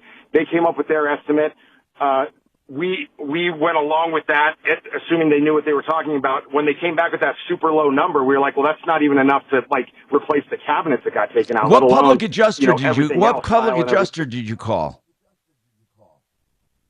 We're working with Noble Public Adjusting. They work in Denver, but they're based in Florida. How'd you find them? Online. Okay, so here we have one, by the way, that's really good, but it's okay. So you called Noble Public Adjusting. What I want to know is this: where does it stand today? There's a reason you're calling us. What's going on? Correct. Today we are Restoration One has brought us to court for the remaining balance of their $18,000 that they are charging for the mitigation process. Our insurance has paid what they think is the fair value on that, which is about half of it, about $8,000, $9,000. Restoration One is coming after us for the remaining now $7,600 plus legal fees because they haven't gotten their full thing paid. Okay, now here's what I want to know. Here's what I want to know. That $9,000 they're trying to collect. I just need to know this, Trevor, and you got to be straight with me, okay? If you took the total insurance proceeds, every single dime that you've gotten, every dime, are you withholding any of it? No. Okay. No, we got our payments for the the payment we got because the payments came through after we got a hold of the public adjuster. They had to go through them. So the one payment that we got for like $7,000, $8,000 for Restoration One, we had to pay 10% of that to Noble Public Adjusting because they were now handling the case. I get it. So we had to pay out of pocket for that already. And then what was your total? What was your total contract with with Restoration One? Your total contract. I know in the beginning they leave it open for auxiliary claims, but what was the initial contract? How much? What they claimed for machines and everything like that was like $18,000 in total, I believe. They said the total job. Did that include machines and restoration and everything, or are you using someone else for reconstruction? We haven't even got to the reconstruction point yet. This is 10 months ago, and we're not even at that stage yet. Trevor, we're still trying to figure out everything else. So, yeah. Are you using? Is your insurance going to help you with the rebuilding? Well, we're hoping so. But we're going to go through a contractor of our choosing. We're not using Restoration One for that Trevor. portion. That's really good. Now, so all we're talking about now is the contract for mitigation and for remediation, which was a total, you said, of 18 grand that you signed in the beginning. Is that right? Sure. Yeah. We didn't know the number when we signed the contract. The contract was signed like immediately when they come out to the house saying we're going to handle this. Well, if there was no number on the contract, what was on the contract? Tom, that's a great question. My wife was the one that handled that part of it. I was dealing with the insurance part. So because Trevor, I'm sure Trevor, I have a copy it's all going to come down to the contract. Now, here's how most restoration contracts read, like it or not. And I know the story because you tell the same exact story as everyone. Restoration companies come in and say, don't worry, homeowners usually takes care of everything. We're going to set up stuff now to mitigate damage so it doesn't get worse. You're required to do that, which is all true. Don't worry about anything. That's what they all say. Then you sign a contract, and the contract says that you're responsible for anything the insurance doesn't pay. Like it or not, Trevor, go look. That's what it says. Okay? So in reality, if they did $18,000 worth of work and your insurance is only paying $9,000, then your public adjuster has to help you get more money, or you're going to have to pay the $9,000 most of the time, unless they cheated you and lied to you. Hold on. I don't even want to address that yet. Hang on. I'm Tom Martino, 303-713-TALK, 713-8255. Renew Home Innovations, the most beautiful shower conversions you'll ever see. Pure sheet porcelain, no maintenance ever. They can do this in 2 or 3 days with beautiful glass walls, no shower doors needed, no curtains, no threshold to step over or stumble over. It's wonderful. And they do it in 2 or 3 days. You have 72 months to pay with no interest. 303-904-2000, 904-2000. Yep. This is Denver's Talk Station with Tom Martino now. Michael Brown tomorrow morning at 6:30 KHOW Denver. Okay, thank you. Now, Impact Traffic. This report is sponsored by Robert Half. Now, we did have a crew that was working down at the bottom of Floyd Hill. They were going to do some rock scaling. They had a temporary closure, not enough to really back it up too badly if you're heading down Floyd Hill itself, down to US 6. Watch for the activity, mainly off to the right side. Freeway's pretty good if you're heading into the airport, coming off of I-70 eastbound on the ramp. A little bit of slowing there, but the rest of the way to the terminal looks real good for us. No big problem spots, no accidents. I-25 still pretty much wide open with traffic. I'm Jonathan Steele. Robert Half research indicates 9 out of 10 hiring managers are having difficulty hiring. Robert Half is here to help. Their recruiting professionals use proprietary AI to connect businesses with highly skilled talent. At Robert Half, they know talent. Visit roberthalf.com today. Hey, you know what? I want to tell you that I own Wave 8 Wealth Management. And that's a disclaimer, but I think that's a good thing because I started that company for my own portfolio, and I started it many years ago because I was tired of the industry. Most financial advisors, or not advisors, investment advisors don't advise. They put your money with big companies and make a commission. I'm telling you, do some investigation. Do a free analysis with me and my company. I promise you this. My money's invested with yours. You get personal, customized attention. Wave 8, the number 8, wave8capital.com for more. Or you can call me, 303-771-HELP, 303-771-4357. Our guy is Matt Stanford with Paragon Services. That dude's in. Isn't that caller like he's got a court date, right? The guy we just talked to. He's going to lose, you know. They're suing him. I don't know if they have a date. He's going to lose. Are you going back to him? Yeah, he's going to lose. I just want to tell him. Lose. I don't take solace in it. I'm not reveling in it. I'm not whatever. No. Why are you reveling? Yeah, I know.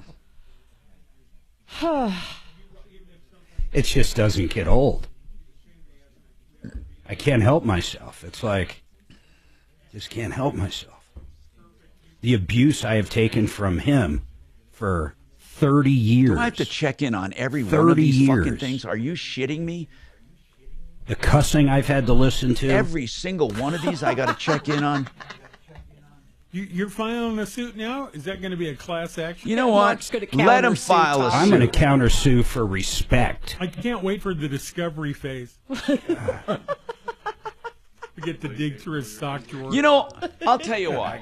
I'm going to get a much better attorney with my countersuit, though. He's going to be using some. Here's the deal. You know, he's going to think it's a high-priced attorney. I don't even. I'm going to use my daughter, so I don't have to pay anything. I don't even need an attorney. I'm just going to say, hey. Addie will rip you up and tear you out. She probably would. You won't even know what's happening. But we don't need her. You won't even know what's up. Can I explain something? All I'm going to say is this. You can try. Just wait. I don't know what he said, and I don't think he knows what he just said. Ladies and gentlemen of the jury, look at him. There, I won. Wow. Yeah. Do you think I was abused? Hey, you'd be in big trouble. Do you think I was abused? If it's Look all at him. ladies. I won. Mark? Yes. You know the 888 referral you gave out this morning? Yes. For, they're in the Springs. Should I give her Smith? Oh, yeah, definitely.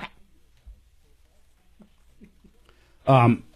There's a couple fallacies with Tom that I hate to bring up now, but... Go ahead. Go ahead. No, I'm not even going to go there. Go ahead. I just decided I'm not going to go there. Go! Go! It's no one's business. It's no one's business who you Mark. sleep with. Okay. I don't even know what that means. We know that. But I'm ready.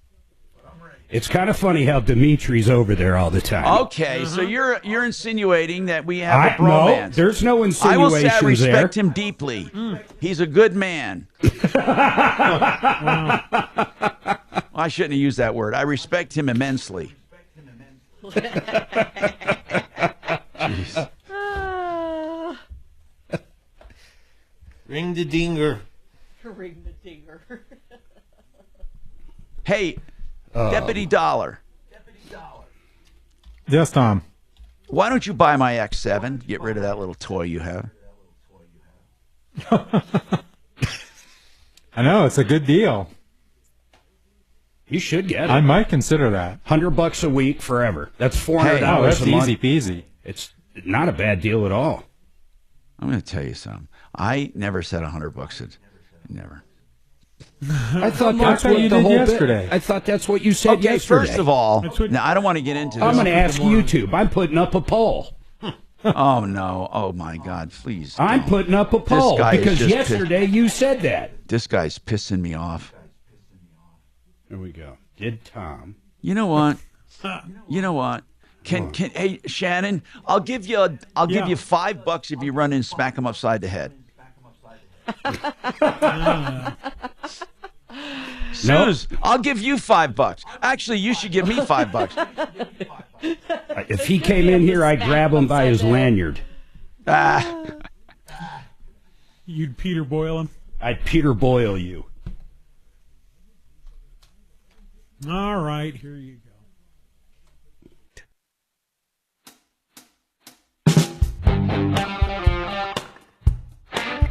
Hey, I'm Tom Martino, your troubleshooter. Okay, now, Trevor, here's the deal. With restoration and insurance like this, restoration especially, we get this all the time. It's all the time we get this, where people are having trouble. And they end up being taken to court. We had this one other time, and the consumers usually lose, unless, Trevor, there's true compelling evidence that there was some kind of fraud perpetrated or breach of contract.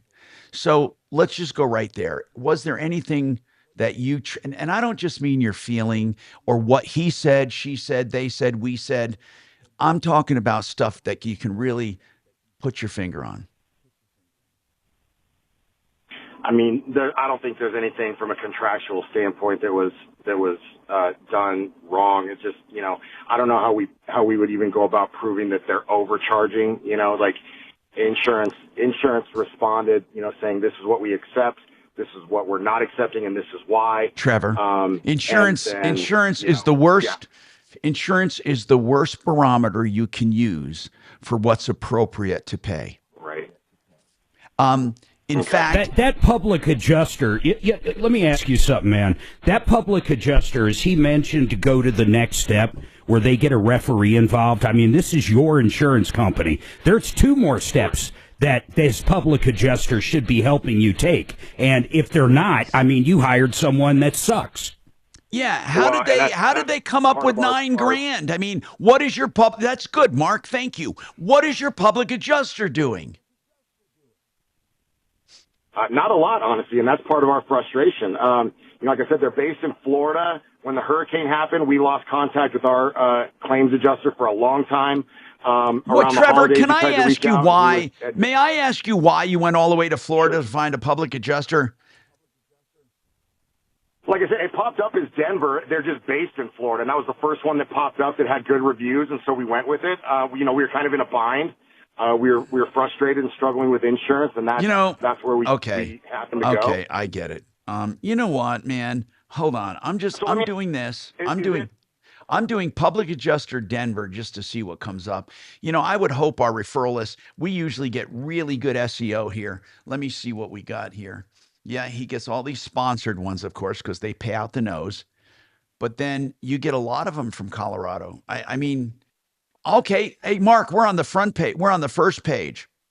The first page, referrallist.com. Paragon. First page. In fact, we're the first listing under the sponsors. We're the first listing that comes up. See, he's got to go to the appeals process. It's dirt cheap. It might be $300-400, man. And then if you still don't like the amount, if you still don't like it, you can go to the referee. So, but the first part you got to do is the appeals. You go to the insurance company. But what pisses me off hey, is this: if he goes to the appeals process and gets more money, that public adjusting company shouldn't take a dime. Well, they will. He signed a contract with them. How do we end that relationship with them if we look at their contract? You run around signing contracts like they're Trevor, he makes a good point. You run around signing contracts. What does their contract say? If I were you, here's what I would do. Like I said, listen. I would assume they're going to get 10% of anything that's got to do with that claim number, period. Listen, this is... And you know what? We're Matt Paragon. If you went with our guy, Matt at Paragon Services, Matt Stanford, he would only take a certain percentage of what he got for you. Now, but regardless, so none of this. I go back to this big deal. If they get 10%, you have to go through the appeals. What happens is the insurance company is going to send somebody out. They have to. They have no choice. They'll send somebody out. Then somebody else, generally your public adjuster, picks a guy for you. Mark, but you're going to have to do that yourself. Mark. We did that once. We've already done that once. Wait, well, then you have to go through. Trevor, was it called the appraisal process? Yes. And you hired an Noble. Go ahead. I was going to say, Noble sent two adjusters out to meet with the insurance adjuster. Both met at the house at the same time, went over everything together, took pictures. Everything sounded great from Noble's standpoint, but then when it came back, a bunch of the stuff had been deleted and taken out. And then you've got to go to the very next process is the referee. You didn't go through the second part of the appraisal process. After your experts meet with their experts, the second part is if they don't come to an agreement, then there's an arbitrator that steps in. You know, Noble is not doing you justice. I would call Noble right now. And listen, I'm telling you, I would say to them under no uncertain terms, you are not doing your job. You did not complete the appraisal process, and you should be fighting for me. And tell them you want a referee involved in it. If you've already gone through the appraisal and they did not agree, in other words, your guy said 18,000, the other said 9,000, that means they didn't agree. That's where you get a referee. That's exactly right. Then if it doesn't work from there, you're just screwed. And I don't know if they call it a ref or I don't know if they call it an arbitrator, whatever they call it. It's either an umpire or a referee. Whatever they call it, it's the second part of the appraisal process. Please call us back and let us know what they say about going into the second part. 303. And that part's binding. If you got to go through that part of it with an umpire or referee, and that is really interchangeable. For real time, you can use either of them. But if you've got to go through that part, that is binding. By the way, 888heating.com. Call for your $45 deep clean. They're not looking just to sell you something. They will get that system up and running and give you a true assessment. And if you need a replacement, they are simply the best when it comes to high efficiency, when it comes to pricing. They want you to put them to the test. 303-770-2776. Yep. Now, Impact Traffic. This report is sponsored by Jackson Hewitt. It matters who does your taxes. Now, we did have a crew that was working down at the bottom of Floyd Hill. They were going to do some rock scaling. They had a temporary closure, not enough to really back it up too badly if you're heading down Floyd Hill itself, down to US 6. Watch for the activity. It's mainly off to the right side. Freeway's pretty good if you're heading into the airport, coming off of I-70 eastbound on the ramp. A little bit of slowing there, but the rest of the way to the terminal looks real good for us. No big problem spots, no accidents. I-25 still pretty much wide open with traffic. I'm Jonathan Steele. Jackson Hewitt makes taxes feel like a yacht rock song. Get your max tax refund guaranteed, and new customers get $100 to switch. Don't miss the boat. Book an appointment with experts today. Limited time offer for new clients. Participating locations only. Terms at jacksonhewitt.com. I love variety. That's why I talk about Gravina having 50 lines of windows. Well, what about a lender that has different lines of loans, like CMG Financial? They have the reverse loan, still alive and well, even jumbo reverses. That's CMG. Partner in lending.com. They also have a conventional loans, 303-577-7206. Check out CMG. They also have what I call the liquid loan, which is that 30-year line of credit. You can pay it down and borrow it up when you need it. 303-577-7206. Partner in lending.com. Hey, investing, we talk about it all the time in this show. One option for people that don't have a lot of money is to start a life insurance policy and overfund it on purpose. What the government does is allows you to grow that tax-free. And then if you know how, through Joe Chiano and his team, you can take it out tax-free as income. Find out more. BecomeTheBanker.org. BecomeTheBanker.org. 303-779-6600. City of Denver's you never know. marketing firm. I think we're done with Trevor, right? Yes. Thank you. Mark, did you kill him? Mark, are you done with Trevor? Yeah, I was going to tell Suze. Don't. No, there's no answer. Death Valley. Suze, there's no answer. But can we bring her up again and say, wait, you didn't even talk to him? Or what? No, I left a message to the moving company. Suze, we can probably let Ruthie go because I haven't been able to reach the moving company, but I did leave a voicemail. Wow. Okay, I'll send you Ruthie's number. Okay, thank you. Sorry about that. Okay. Ruthie, Dimitri's tried a few times and he's left a message. Where do they get this money? It was probably thank you so from much. USA. Oh, USA? Yeah. So their money might not be rolling in anymore.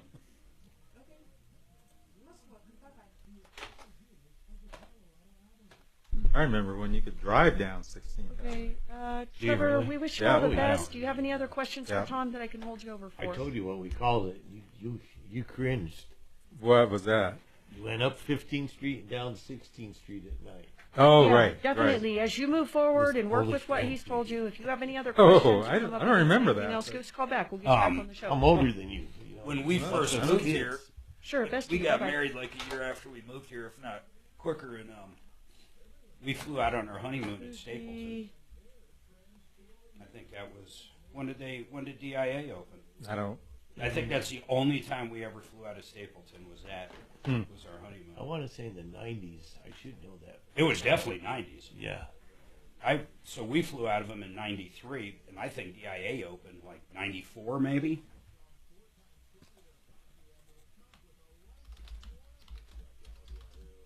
Although we didn't fly a lot back then. 1995. Okay. Beginning of the year, too. Alan, you're next. Hang on.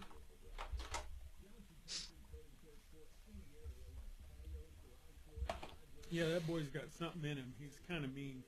Who? Oh.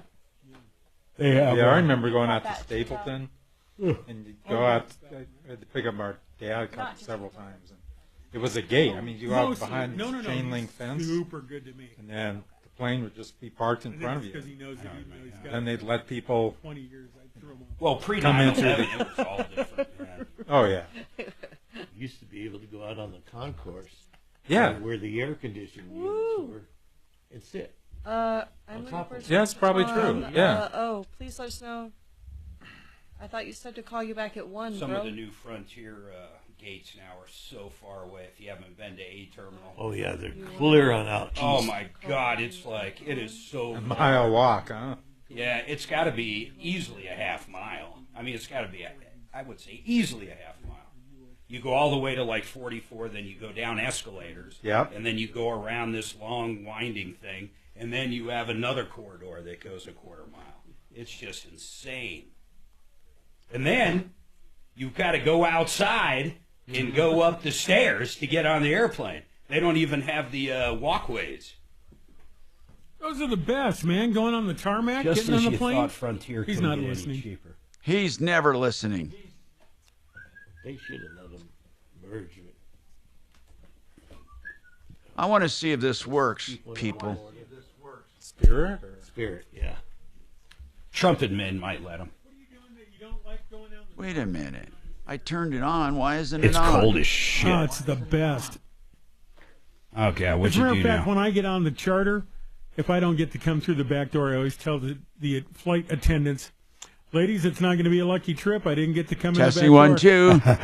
Testing 1, 2, 3, 4. Oh, Shannon. Oh, What are you doing now? I'm doing Why something. I ask? am Why changing. ask? I'm changing everything. What are you changing? God, please tell Nothing. me it's a bullhorn and you're about to explode a explosive. like a bull I'm in a trying to china feed shop. to my babes. I'm trying to feed to my disruptors. Here you go. You're up. Hi, Tom Martino, your troubleshooter. 303-713-TALK, 713-8255. All right, peeps. Let's go to Alan. Alan, what's going on with you, Alan? Welcome. What's happening? Yeah. So to make it quick, last year I submitted my taxes in, I think it was early April for 2023, and then I didn't get any. I was supposed to get a refund, but I didn't get any notice until August. And in August, I got a paper, a request for signature missing information, and they wanted just my signature, which I provided them. I thought that it was already on the original, but I sent that back with the signature. And just back in November, they sent me another request saying they don't have a valid signature. And The same item exact, 6, which the, is wait, the they same wanted to- exact request? The same request, except for this time they added in, attach supporting documents for your entry of 14, whatever, for federal income tax withheld. This could be a Form W-2, 1099, W-2G. Wait a minute. And I tried calling my In employer. August, they said they see why you would need that. In August, they said they need your signature. In November, they said they need your signature or they need your W-2. They need both now. Even though I sent that back in August, I sent them back the letter with the signature. Got it. So what did you do? Well, I haven't sent this one back yet because when I called my employer, they said we can't really. Well, I don't know if that's true. They said you're not working for us anymore. We can't give you a W-2. Well, they can give you your So, old W-2. I don't know what to do. You can get your old W. Don't you have a copy of the W-2 you submitted originally?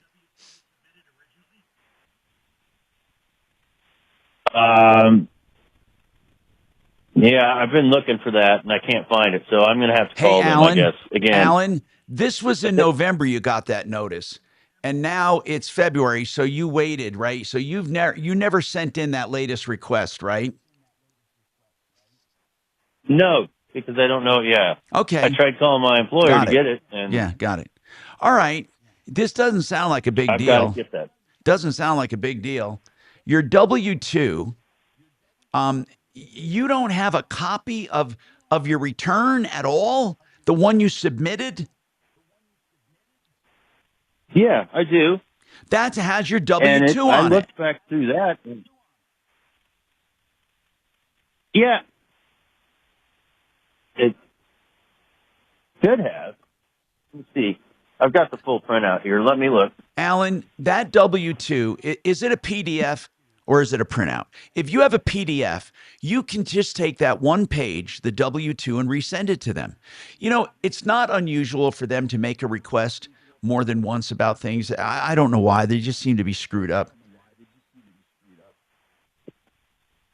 Right. Yeah. I know I've got it here. Well, then somewhere. here's what I would do. I would just resubmit it. I don't know what the big deal is. What did you do for year 2024? Have you filed that yet?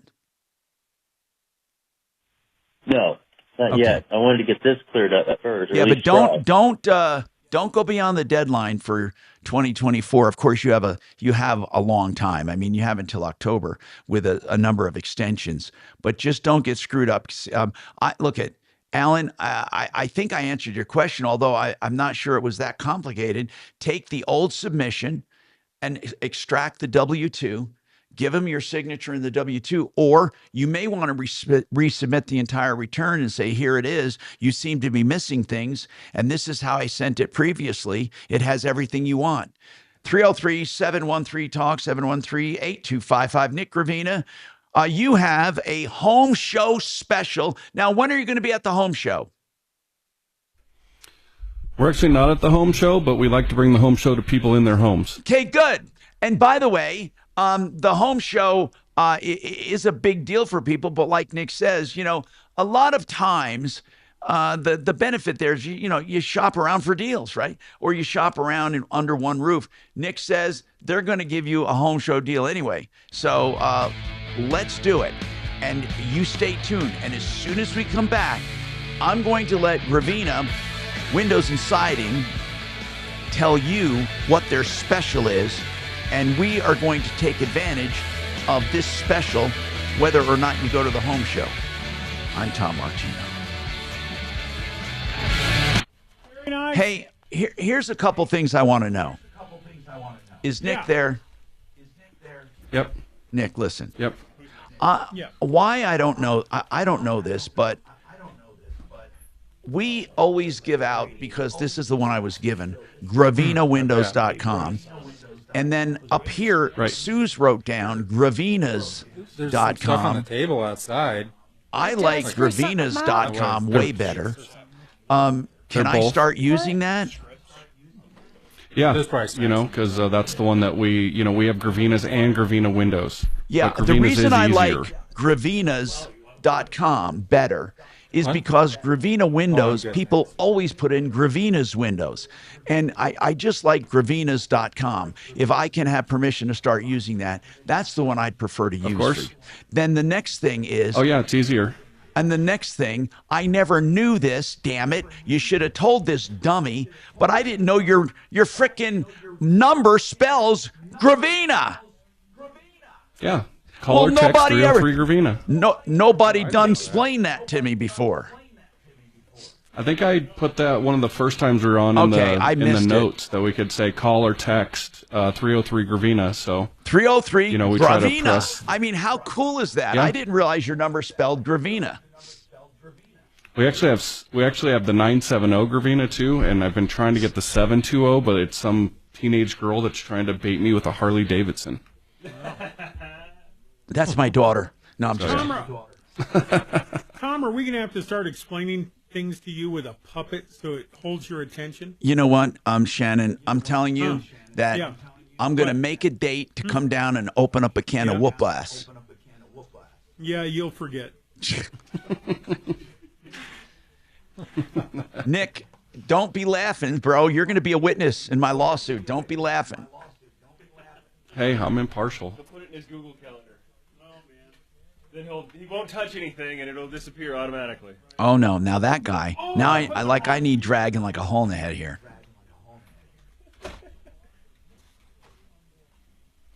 They're all abusive. They're all abusive. But you're a witness, Dimitri, right? Yep. See, Dimitri. Isn't all this stuff recorded anyway? Oh my goodness.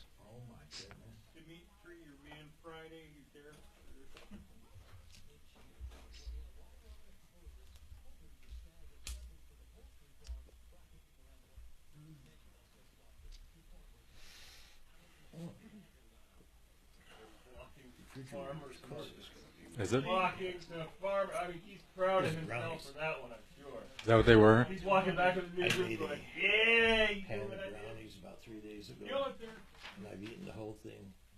I'm brownied out. I can't eat any more brownies. I finished it this morning. And there you go. Okay. I can't do any more brownies. I wanted them so bad 3 days ago. But you put nuts in your brownies? Or? No. Oh, I don't like nuts. No, I don't like it. Nuts are supposed to be in a bowl. I want to be a grandparent. Yeah. I love Not in these, brownies. but I don't mean like You don't like I don't mean like cinnamon rolls, prematurely, without raisins marriage and all and that cinnamon shit. rolls. Any. Yeah, raisins and cinnamon rolls are weird. I like I nuts like and that. stuff though. All right with that. I mean, I'll eat a bowl of nuts. Can't believe I agreed to hang Not, out with you. not in my bakery here. Yeah. Oh. We drove separate so I could go home. God, I hope I can do yoga. Ugh. This weather doesn't hold me up. It seems like some people, is walnuts, I think. what Yeah, you it's put the in roads. I don't want to be brownies. out too late. Oh, That's all I'm And you saying. can probably put most anything. Yeah. But But I think, yeah. I don't like eating ice cream either. You know, no. some ice creams will have it. I'm even going to pass up Freddy's today. Too cold? It's almost like a milkshake out too.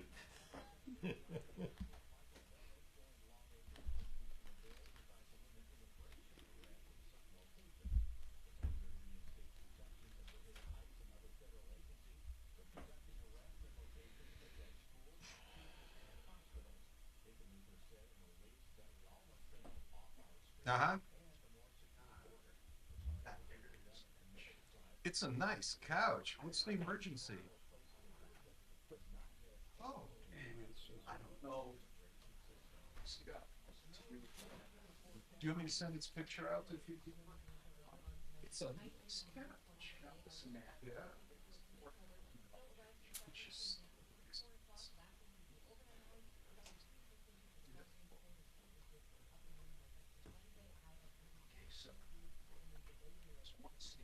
Did you guys get much snow down there?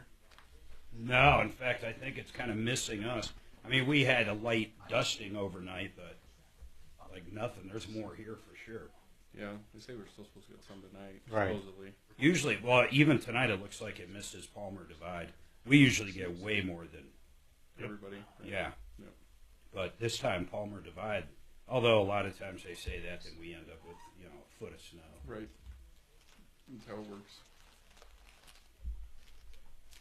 It said I missed brownies, and that's what this Oh. is. I think they said it went south.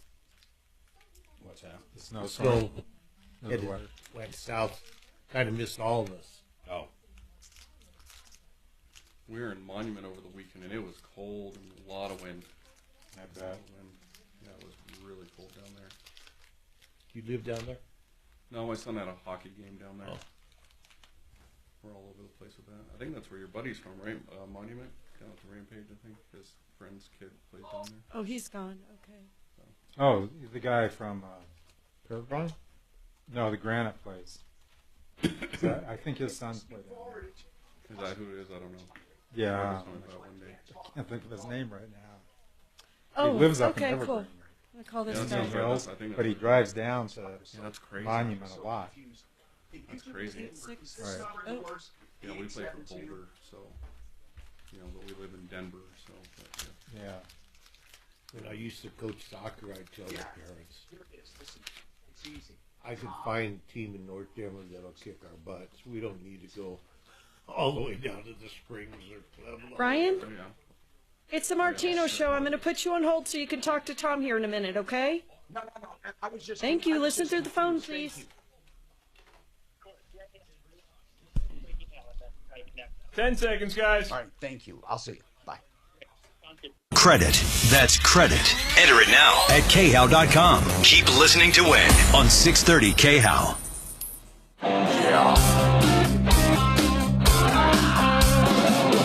Ripped off, bad news. You need advice so you don't have to lose. We'll come running just as fast as we can.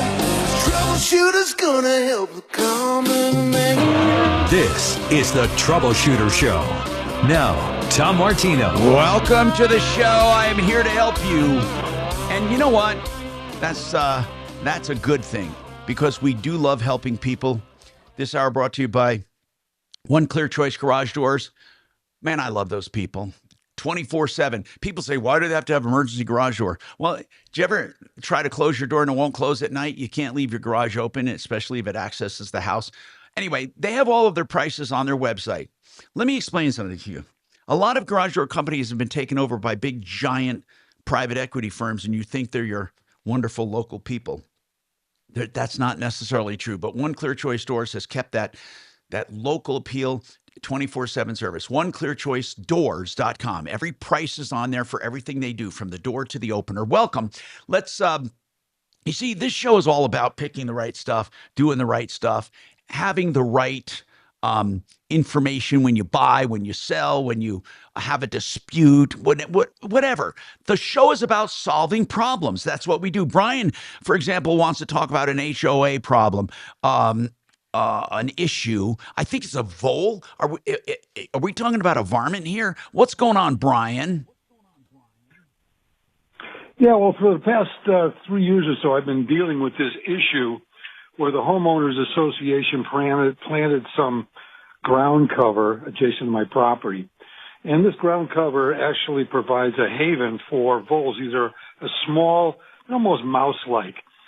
And when it snows, they burrow in under the snow, get into my backyard because they're attracted to green grass, and they virtually have destroyed about a half to two-thirds of my backyard. What was there before the HOA did the ground cover?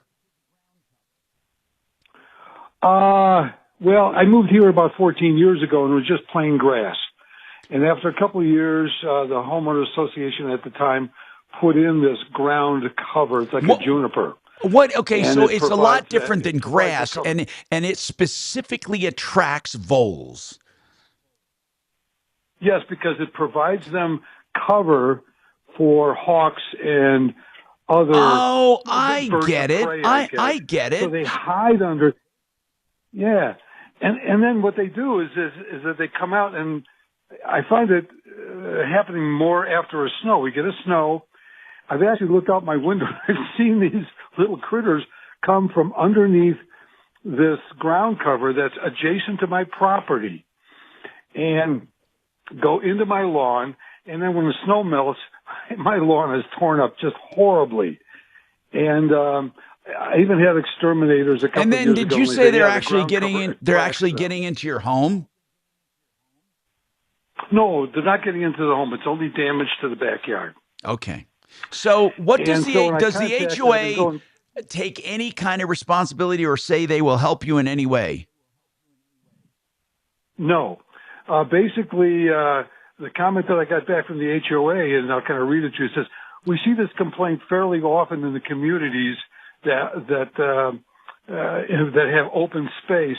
However, voles are as much part of the ecosystem as hawks and birds and so forth. They're more concerned about keeping or managing the ecosystem or the balance of nature, I guess, and the end result is, sorry, I think you have to live with it. Okay, And listen, that's not, by the way, they're not totally, and I hope you take this wrong. I mean, you don't take this wrong. They're kind of right. What I mean is this. They're saying, look, everything, when you're in an open space or next to an open space or whatever, you're going to have problems, and it's nothing they can do about it. Are you suggesting that they pull out the juniper or whatever they put in there, and they put in grass again? Well, actually, it's against their own recommendations because the HOA, the district manager last year said their recommendation is to have what they call a beauty band between the open space and homeowners' property to alleviate that problem. They have But what kind of band. what did you call it? A what? It's called a beauty band, and it's basically empty space between homeowners' property and the open space where there wouldn't be any planting. What actually makes it even more interesting is that in this development, we've got native grass. Last year, many of the homeowners were concerned that this native grass grows to 3 or 4 foot high, and many of the homeowners were expressing fear that it provides a fire risk. And so in response to that, the HOA reached out to the local fire department, and even the fire department recommends a 15-foot fire break between homeowner's property and the plantings in the open space. Let me ask you this. Hold on. Don't keep going. I got to ask a few questions. So you have your home. Sure. You have your home. Then you have juniper, and then open space. What do you have a yard? Yes. Yes. So does the yard butts up to your house, except for maybe the wood chips or whatever around your house, right? Yeah. And then the yard goes up against the juniper, right? The yard goes up to about a foot away from the junipers, and then I have a fence between my property and the open space, and right on the other side of the fence is this ground cover where these voles live. That okay? Look at so the the email, voles, Tom. the voles are living on the other side of the fence. They're not even on your property. That's right. I want to get Brian but on. they come on my property. I was going to ask for Brian. Is this Brian, the mouse guy and the I varmint? call him the prairie dog guy, but yes, it's He's your the buddy. everything guy, except for domestic rats. That's the only thing where he loses credibility with me, because he promised me that my stepson's rats would be dead by now, and they're not even close. I think they're going. I don't know. Anyway, Brian, what do you do about voles? Okay, I deal with them all the time. In fact, I've got jobs going on today as we speak. Two things. Voles are definitely subterranean. They're going to stay underground when it's hot out. They do not like bright sunlight or hot days. They stay below. There's two different methods that we use to But wait get a rid of minute. them. He said they hide under the ground cover, and that's why he's having problems. Right, but the ground cover is in the open space, which exterminators are not allowed to touch. Well, you don't know what they're doing, because I treat those kind of burrows all the time. Well, how do you? I have a seed how bait would you that's, treat? How would you do this situation to keep the voles from destroying his yard? Two things. I would, one, treat the burrows, what I can find inside the evergreens, if they're on his property. If they are not on his property and they're coming from an adjacent property, I would actually suggest to apply a barrier around his property line of pea gravel, small, tiny pebbles, about 14 to 16 inches wide. What happens is when the voles rise up above the ground, it's difficult for them to traverse across those tiny little pebbles, and so they just won't go across it. Now, Brian, the only other way you could do it. Okay. So he would then, if you picture his yard and a fence, you would put a little border on the inside of his fence. Correct. About 14 to 16 inches of this small pea gravel. Brian, what do you think? Brian, I got two Brians. I got Brian the expert, the mouse guy, and Brian the caller. Brian the caller, what do you think about that border? Yeah, I think it's good. I already have some stone already down there for about the distance that he just mentioned. But he didn't say stone. He said he did not say stone. I hear that. Pea gravel. I hear that. Pea gravel. Okay, pea gravel. Okay. And that doesn't mean pea gravel in between stone. It means pea gravel alone to make it a little obstacle course for the voles.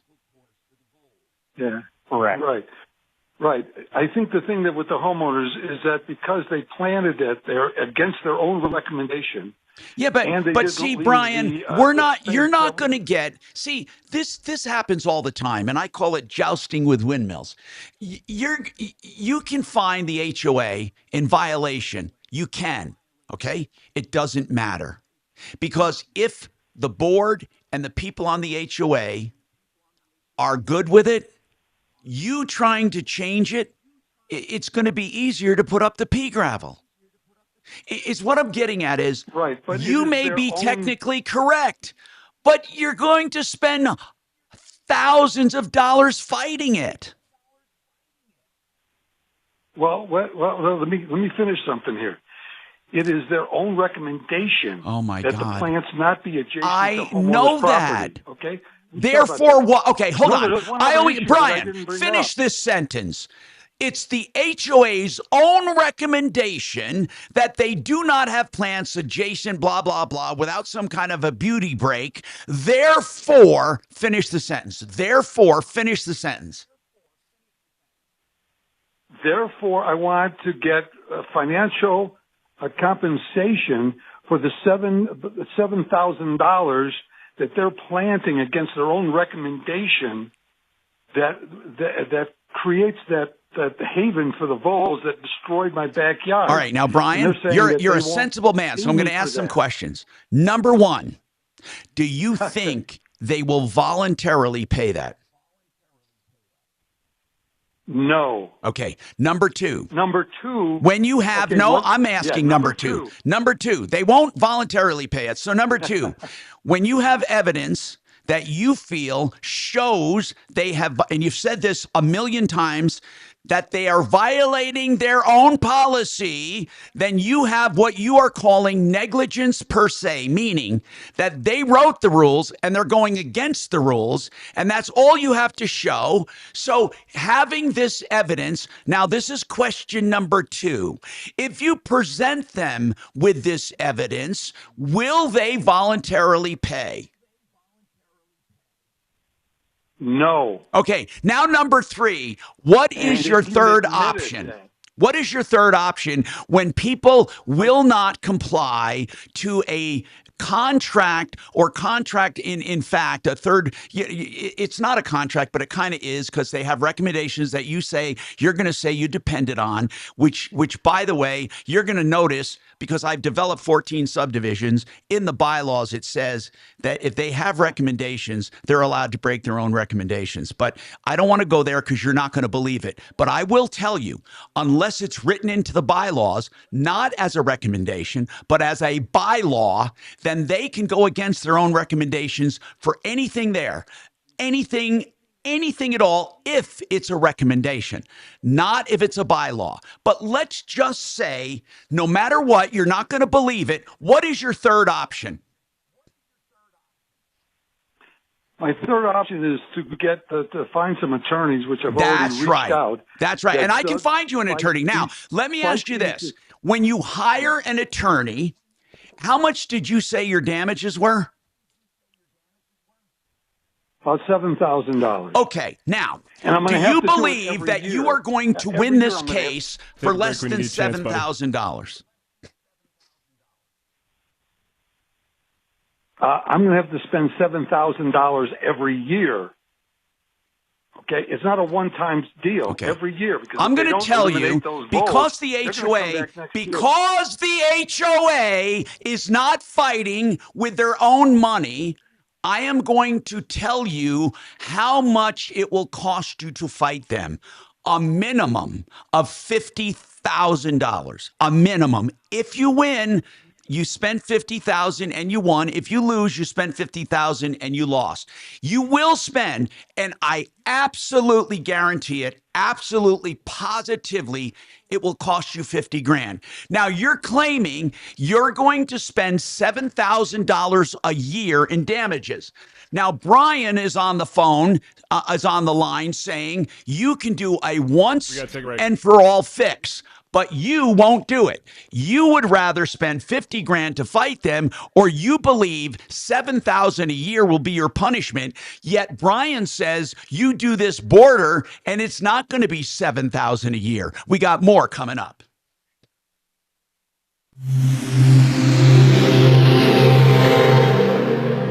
What the fuck is he not Morning, hearing? Paula. Morning, Ron. Another day in Adminville, am I right? What are you working on? Oh! You okay? Your tabs. You have so many open. Yeah, gotta order lunch for the big client meeting. With great responsibility comes tabs. I can help. Close all those tabs and open just one, easycater.com. Online ordering from local restaurants. Plus tools to save time, stay on budget, track expenses. One tab to rule them all. EasyCater, the smarter way to order food for work. Order now at easycater.com. Joseph A. Lazara He is a defense attorney, criminal defense attorney. No one ever thinks they're going to need a criminal defense, but that can be anything. Like a DUI, that can be an assault, that could be you yelling at your neighbor and they feel threatened. Look, I'm not going to pretend that things don't happen. They do. Or you may need to refer an attorney to a loved one. Whatever it is, I've done the shopping for you. Don't shop under pressure. Lazara. Joe Lazara is a great guy. I've known him 30 years. He does free consultations and then flat rate pricing. So you're not nickeled and dimed. 303-429-6200. 303-429-6200. Vestera Turnkey. I talked to Barry last night, as a matter of fact, Barry Miller, and he says it's going gangbusters. He helps you become a landlord to buy a property in a market that's promising, and then when to buy it, when to sell it. And he helps you in between with a management company that manages the rentals. So you're a landlord without the conventional risks and hassles. He has been showing returns of 30 to 80% for his participants. You can be one too. Just check him out. MyBiggestReturn.com. Vestera Turnkey. MyBiggestReturn.com. 303-888-3788. Like a mouse. Yeah. I think cats like to, Now I got to do that special. I forgot. I got to do it. Moles are, well, it says moles are 4 to 7 inches. Oh, I guess it's not that big, huh? No, it's a lot. Actually, it's a lot smaller than I thought. Yeah, me too. Because when I first started thinking I had things, I thought they were moles. My neighbor said, no, they're voles. They say they're often confused. Yeah. Is Chopper in the house? No, actually, voles are slightly but they're not larger. listening right now. Well, you should listen to me then. They're basically all. It's 4 to 7 inches. I'll listen to you. 5 to 8. I don't think I ever saw voles. I could see where the burrows were, but yes, sir. Thank you, Yeah, Mark. This is Dimitri. I know voles very well, and I spend a lot of time with them on a regular basis. And they're about the size of a grape. Groundhogs are. No, they're not. Yeah, they're super cute little creatures. They're that small. Yeah, like a grape. And I feed them. I know a place where I go feed them sunflower seeds. They're like 4 to 7. They're like 5 to 8 inches. That's a mole. Which one? The vole with no the V. voles. Well, in Colorado, they're like big? the size of a grape. I had them in our backyard. How They big? look like mice, basically. The teeny tiny little mice. No, you're thinking of something else, bro. Oh, dude, I feed them at the gun club all Are we the time. done with Brian? It says here that here's what they say. Voles, I asked my boyfriend, voles are 4 to 9 inches. That includes the tail. They're 3 to 7 inches without the tail. This is what AI says. I don't know if it's right. I don't give a shit. I've never seen a vole. Here's one called.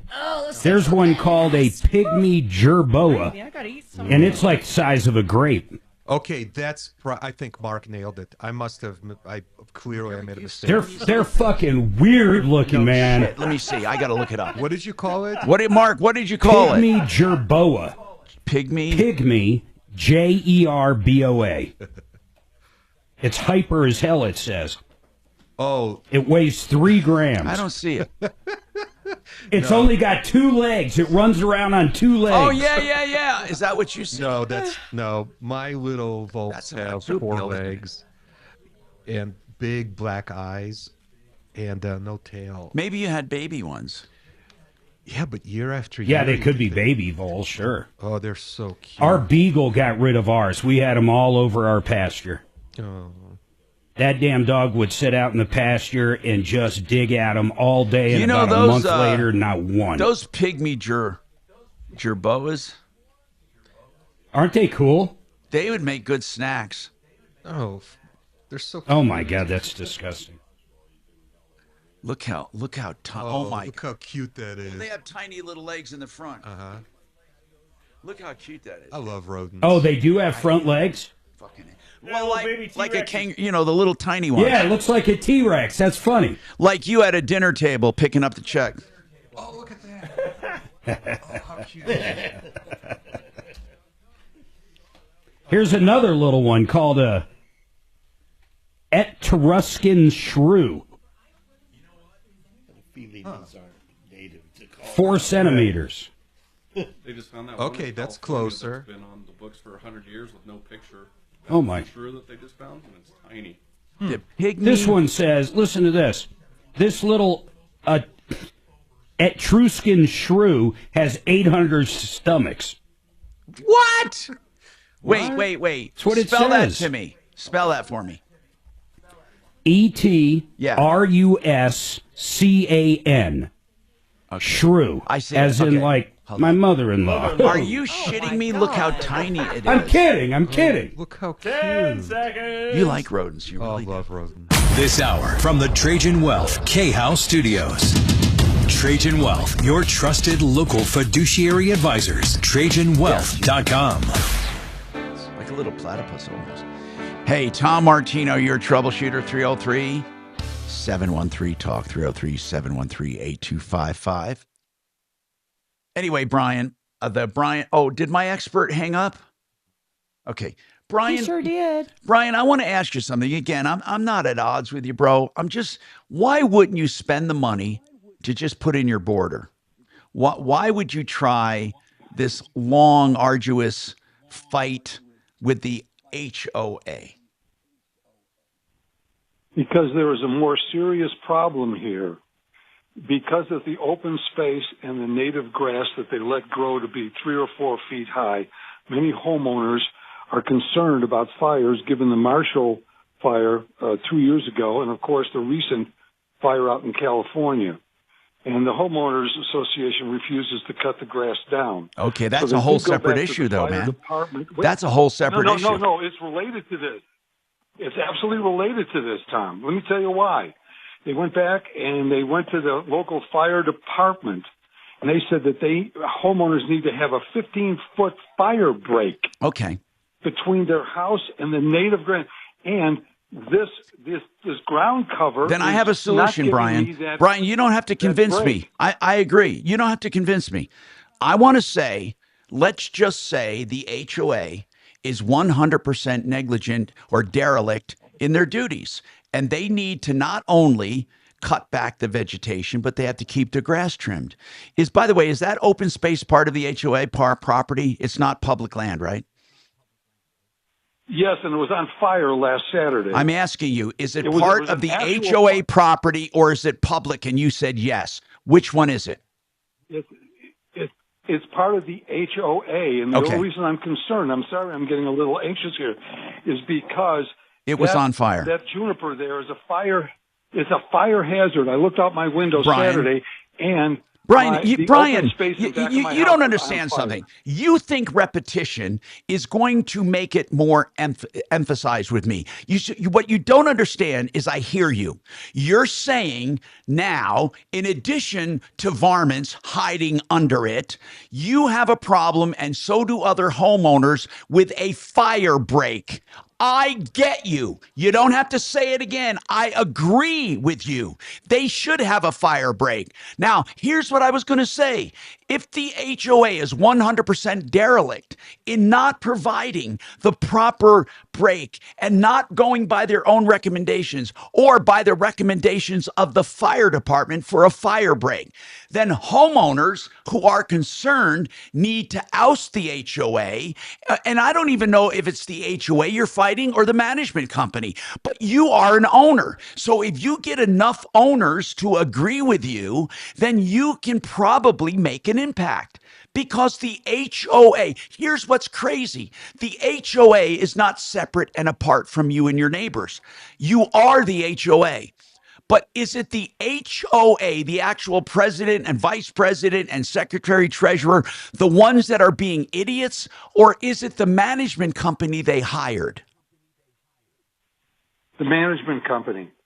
Why doesn't the HOA order the HOA is the boss, not the management company. Why doesn't the HOA president have a meeting and you guys decide that you tell the HOA management company that you want a fire break? Why not?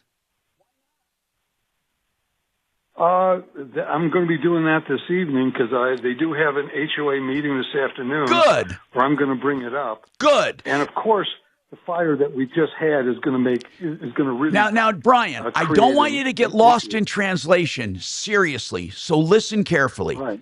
Your battle is not with the HOA. Your battle, you are simply saying to the HOA, we, not you, we have to have a fire break. I talked to the fire department, and the fire break is not just for fires, but there's also another issue, and that is our own policies should not have plantings up against property lines. So I appeal to you on the HOA to help us pressure the management company into hiring the proper people to get this done. Now, by the way, there may not be enough funds in the HOA. They may have to do a special assessment. I don't know, but here's the bottom line. It is you are part of the HOA, and you're asking the management company to do what the HOA instructs. The management company does not get to set the requirements, or they don't get to set the process, and they don't get to set what they do and what they don't do. They are simply an arm of the HOA. So what you need is to get the HOA behind you and other homeowners to force the management company or kick their asses off the job. Management companies are not the boss. The problem is, over the years, management companies have become the bosses because of inept HOAs. Now, does all this make sense to you? Perfectly. Good. I want you to do it and call us back and let us know. You let us know, because you can tell the HOA, by the way, in your meeting, by the way, HOA, we, knowing that there is a problem and we've already had a brush fire, knowing this puts us at risk for liability and negligence should something happen and some of these homes be burnt down, because the insurance companies that insure these homes will come after us. You better tell them that, because this is no laughing matter. 303-713-TALK, 713-8255.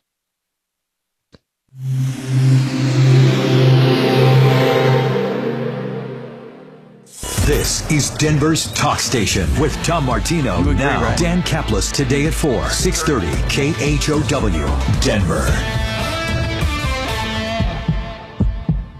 Now, Impact Traffic. This report is sponsored by Allstate.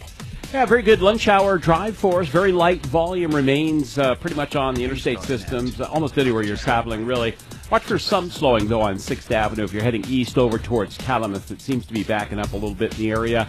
Over on Capitol Hill, East Colfax area, anywhere between Franklin and Grant, we've had the RTD bus lane. That's not a misprint, Vistara, It's been going on for the last several weeks, and it is tying up the drive. Correct. Other than that, fast track everywhere else. With traffic, I'm Jonathan Steele. Some people just know you could save money on car insurance by checking Allstate first. Those people are probably saving a carload of cash right now. So what are you waiting for? Check Allstate first for a quote today. You're in good hands with Allstate. By the way, I talked to Barry last night, Vistara Turnkey, and I urge people, if you have the minimum investment, I think it's around 65 grand or so, you should do a rental with him, because he helps you buy the property, sell the property, and manage the property, and takes the conventional risks and hassles out of being a landlord in a promising market. Now, if you don't have the whole one, we are putting together at Wave 8 Wealth Management smaller LLCs to own a property together. If you're interested in either option, Barry can help you. We're ready to do our first one, actually, at Wave 8 Wealth Management, together with Vistara Turnkey. MyBiggestReturn.com at Vistara. Give them a call if you're interested in either the whole thing, doing it yourself, which is the most beneficial because you're doing it yourself, or you can do it in conjunction with a smaller slice. 303-888-3788. Vistara Turnkey, MyBiggestReturn.com.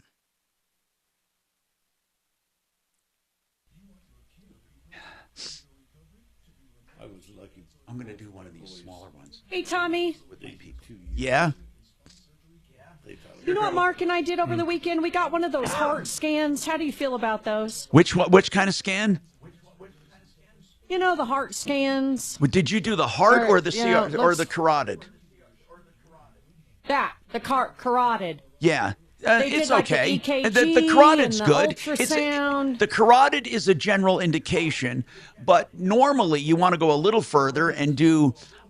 You can do the calcium with the heart. You can also do what they do ultrasound around the body to give you a full total score. But the carotid is a good indication. So this is the 4 they did: the abdominal aortic aneurysm screening. Good. Atrial fibrillation. I do that every year. And That's peripheral good. arterial disease screening. That's really good. Yeah. And it's only like $135. How do you say that word? CAROTID? It's carotid. Screw that up. I know it looks like cartoid, but it's carotid. What was that company you used? Or didn't you endorse them? It was a heart. Yeah. They disbanded. What were they called? They did it through Boone. Boone's heart is what is his name? Boone. I love Boone. Dr. Boone. But listen, there's and Grossman is still doing them too. But they used to be all together. They're just not together. I think we called them core scans. Okay. Oh, I'm sure you will. Core scans. Well, they did an ultrasound on my neck. You know. Yeah. They said I was all clean of plaque. Good. I don't know. Maybe I'm too young for it. I don't know. No, it's good. I mean, there are people that are really fucked up very young. But here's the deal. Yeah. What they don't tell you is what it really means, because they have to look at particle size and whether it's stable or unstable. Some of them don't go far enough, but you don't have to worry because you don't have it. All right. I'm going to tell you something else that's weird, okay? So talk about genealogy and being dealt lucky hands. And so my part of my family's genes, the European part of my heritage has a type of tissue. It's weird. It's very rare that the arteries expand to accommodate scarring, which means when it develops unstable plaque's bad for everyone. But when it establishes, if you get a deposit of plaque that hardens over the years, and usually what happens is arteries become restricted. But there is a rare segment of the population whose arteries expand a bit to make up for the loss. Okay, gotcha. So the flow remains the same, even though there's a presence of plaque. Gotcha. Okay. And it's lucky you then that you have that. Yeah. It's a rare. I forget what they call it, but I had some tissue studies done, and I don't have a terrible amount of plaque to begin with, but the plaque I do have plaque, and with this part of European blood and vessels, it compensates. Didn't work for a week until they got. Yeah, I'm just trying to see. Make sure I'm doing enough to make sure death isn't imminent. Yeah. God. I want to do one of those tumor scans, but I don't know if I'm talking. Now Mark listen, into that. what you're talking about is, these cancer scans and the Grail test, they call it. A lot of people are saying they're not refined enough, and they send people on a lot of wild goose chases. That's what Mark's afraid of with me, that I'm just going to lose my head. But here's the deal, okay? I don't want to get into it right now, but let me just say something. I don't know. Suze, it is what it is. All I can say is that. I mean, 10 seconds. I don't know what can be done to prevent anything, is what I'm saying. Yeah, I got you. I'm serious. I don't know. Denver's talk station, 630 KHOW. I'm Tom Martino, your troubleshooter. By the way, Genesis Total Exteriors, you know what they do? Mold detection and remediation. And they're good people, Mark and his wife. So and they also do painting. Great painters. GenesisTotalExteriors.com. Okay, now let's talk about a reverse loan. with Philip. He wants to talk about that. Keep your calls coming, 303-713-TALK, 713-8255. And then we promised you, and we will get you the Gravinas.com, Gravina Siding and Windows, or Gravina Windows and Siding, however way you put it, is Gravina. We're going to get that home show special. But Philip, you first. Go ahead, Philip. What's going on? All right. Philip hung up, right? No, he's there. Oh, hi, Philip. Yeah. What's I've happening? been told by several lenders that if I buy a house using a reverse, in the long run, I can come out with a profit through the line of credit over the property taxes and the initial large fee. What are the pluses and minuses of buying a house using that kind of mortgage? Okay, now technically, it's not a profit, but I see why they're calling it that. Let me explain this to you. To buy a house with a reverse loan, you need to have, obviously, the equity to put down. So what you do is, depending on your age, how old are you, Philip? 74. Okay, so let's just say, and I'm not sure, at 74, it might be something around, I think, 75 to 80% loan to value. So how much is the home you're looking at? Well, I don't have a home yet to give a price on, but in the range of, say, 150 to 170. You're not going to find a house for 150 to 170. Where are you looking? Oh, I've found plenty of houses in that range in Tennessee and Florida. I'm sorry. You're right. I thought you were talking about Colorado, Denver area. I'm sorry. So let's just go 175, okay? So if you found a house for $175,000 you wanted to purchase with a line of credit, you would probably have, I'm just guessing, maybe you can probably get at your age 75% loan to value, okay?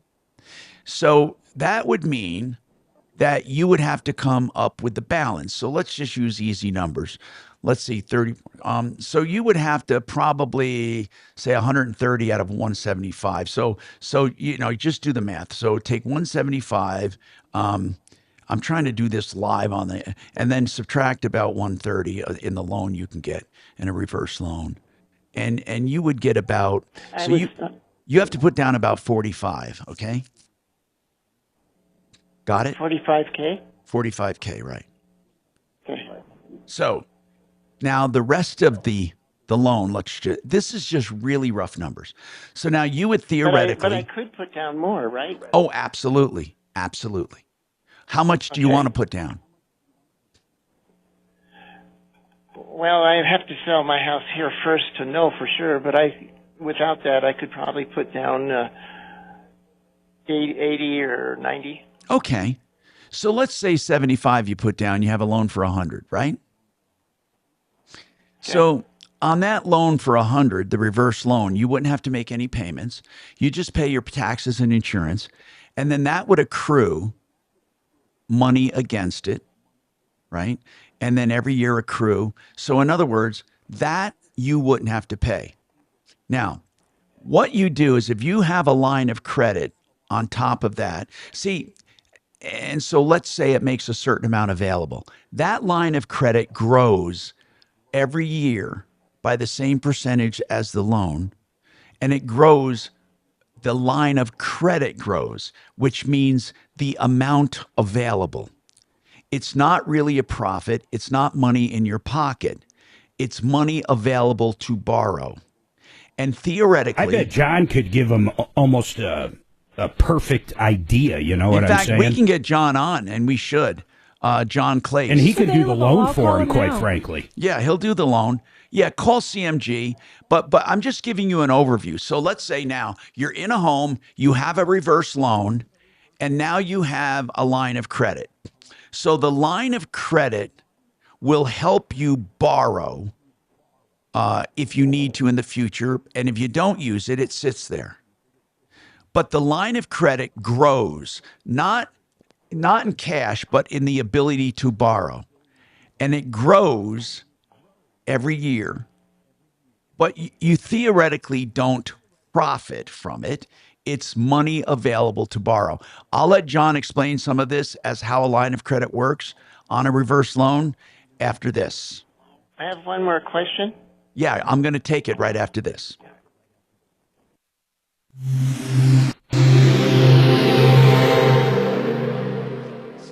Now, Impact Traffic. This report is sponsored by Allstate. Pretty easy driving throughout the Denver Metro as we get closer to the 1 o'clock hour. I-25 north and southbound showing highway speeds through town. You are going to see some brief slowdown 6th Avenue eastbound on the off-ramp to I-25 southbound. Nothing out of the ordinary there.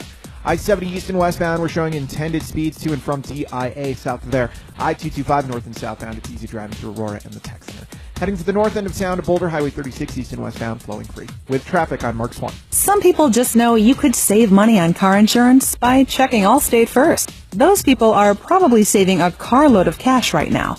So what are you waiting for? Check Allstate first for a quote today. You're in good hands with Allstate.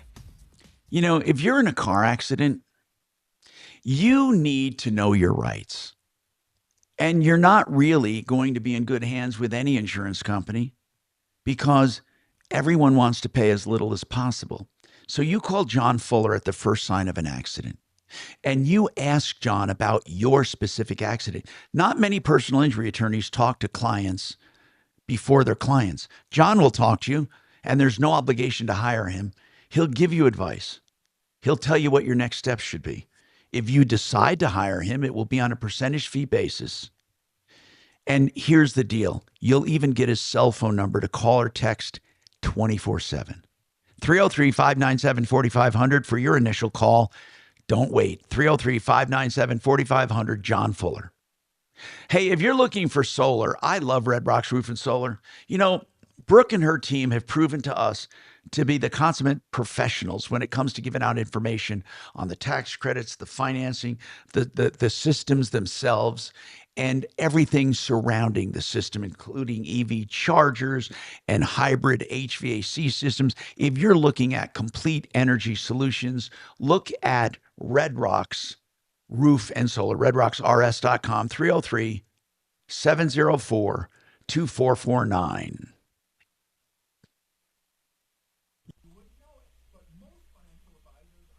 What are you talking about, Mark? The Hilton all-inclusive?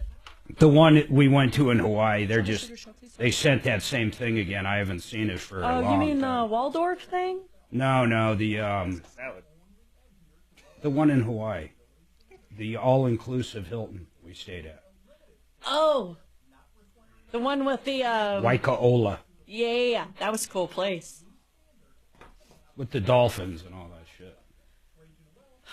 And we hunted those sea turtles. Oh, stop it. I remember God bless Bashed America. Mark, I'm looking at the Killers tickets. Yeah. They're cheap. Yeah, well, look where it's at. I know. Laughlin. I haven't been to Laughlin in fucking 20... Last time I went to Laughlin, I'm pretty sure it was with Dave Haglund in Talib. I've never But been. I might even have that wrong. That might have been... what's the other little... Reno. I think that was Reno, actually. So last time I was in Laughlin was with my grandmother. The show is outside. Mark, there That'll used be to be a nice. place, Rolly and I and the gang, we would go to Vegas and then drive to a town on the outskirts, and they would have these awesome ribeyes, giant ribeyes or prime ribs for like $4. That was back in 1948. No, it was. Is that Pyrumph? It was a Perump. Oh, was it Perump? It was a little hamlet. Where are we? Are we going Laughlin? And people would go there on Is it purpose. Laughlin? We're going, yeah. They would go there to buy that steak. Was it one of those places like if you eat it, it's $4 or something? No, it was just $3.95 or something like that. Yeah, like eat all the gristle. I'm sorry, missed that. No, Mark. I mean, I don't know. Food used to be a steal in Vegas. Is it still? I don't think it's a steal. The really good food, it's just the best food in the world. There's no better food anywhere in this country that I know of. I mean, they fly food in from everywhere, Well, every day, they're, every hour. They're feeding rich people who want to be pampered. Yeah. I mean, we've had steaks out there. We split a steak one time that was $500, man. Whoa. Yeah. You know what turned us on to that place was George. What's so special about a $500 steak? Oh, it was delicious. Well, first of all, it was huge. So, I mean, it was the probably restaurant was called Cut. 60 or 80 ounce, but it was Wagyu or whatever. Yeah, Wagyu. Holy shit. Vegas, baby. Love Vegas. We found at one steakhouse we really like now. Oh, I've got it on my Instagram with the big lobster tails. Yeah, no. Was that the one we went to last time? We we had to sit at the bar because that was, it is unbelievable. But it's probably it's still $100 to $150 a person, but it's way cheaper than going to like a really nice one in a nice casino. So, are you saying we can't find any $5 steaks anymore? Well, there's one casino. Called, what's that brewery one I like for breakfast? Ellis Island. Ellis Island, one day of the week, has a pretty damn good strip steak with eggs for $8, and I don't think you can beat that anywhere. And it's damn good for an $8 steak and eggs. Mark, it's called Golden Steer. Golden Steer is unbelievable, though. Do the Colorado casinos have good deals on good food up there in Black Hawk, Central City? They got a chop house that's all right up there. I mean, it's normal chop house price. Oh. 10 seconds, guys. That's really the only fancy one that I... On all these payments going out, plus Brianna Morello tracking that money as it leaves, and the latest on Steve Bannon on the Joe Pag Show. Tonight from 6 to 9 on 630 KHOW. Hey, I'm Tom Martino. Hey, using a reverse loan to buy a house may seem confusing, but really what you're doing is you're putting down a down payment, and then you don't have a mortgage. That's really the way it works. And the down payment will be a little larger than a normal loan.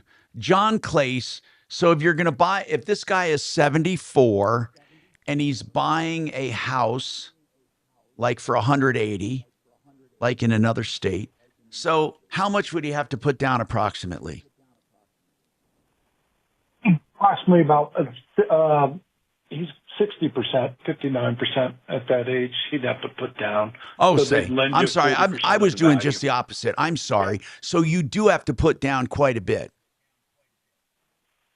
You do. Yes, you do. And it's based on age, but at 74. I'm sorry. I totally screwed that up. You're right. I'm forgetting. The reverse loan is really the loan on your equity, and you have to have okay. So on a $180,000 home, he's looking at putting down, you're saying 70% at least? 59. Down 59%. I'm sorry, 59%. So then basically he's putting down 106,000. So yeah. Okay. Yeah, 106,000. So if he puts, let's just say he puts so let's just make it easy. He puts $100,000 down and he has an $80,000 reverse loan. Right? Roughly. Correct. Okay. Mm-hmm. Yep. When does it become 50-50? Is that when you're about 80-something? Boy, they don't even really get to that point anymore with the new laws. Wow. And you get to about 45, 46% max type thing on the new reverse mortgages on the laws. Yeah. Okay. So then let's he's say golden, let's say then he's golden. He can live there till he's 110. God bless him if he lives that long. That's right. If he puts down enough money, if he puts down the required amount of money, he never has to worry about the balance ever. But now, John, explain, if he does the line of credit option, he would literally have to put down most of it, right? Because if he just puts down the minimum, there is no line of credit. Yeah. Exactly right. So you don't get that credit, that growth or whatever on the line of credit. So you're right on that, Tom. He'd have to pay, in essence, let's just make numbers easy. If he bought a home for $200,000, he would literally have to pay it off. If you wanted to get that line, for the Okay, line of credit. so he would buy. Hold on. So he like would buy you the mentioned. house in cash. Then he would get a reverse line of credit and not use it. And so he'd have it for emergencies. So on a $200,000 purchase, roughly he would have available to him for emergencies the what? How much? What would that be? So 90,000, something like that. Okay. 200,000. So let's say Yeah, he he has. has for So now emergency he buys the house for $200,000, and then he gets a $90,000 reverse line of credit. He doesn't have to use it, but if he needs money, he can borrow from it. And whatever he doesn't use grows by the same interest rate as the loan, right?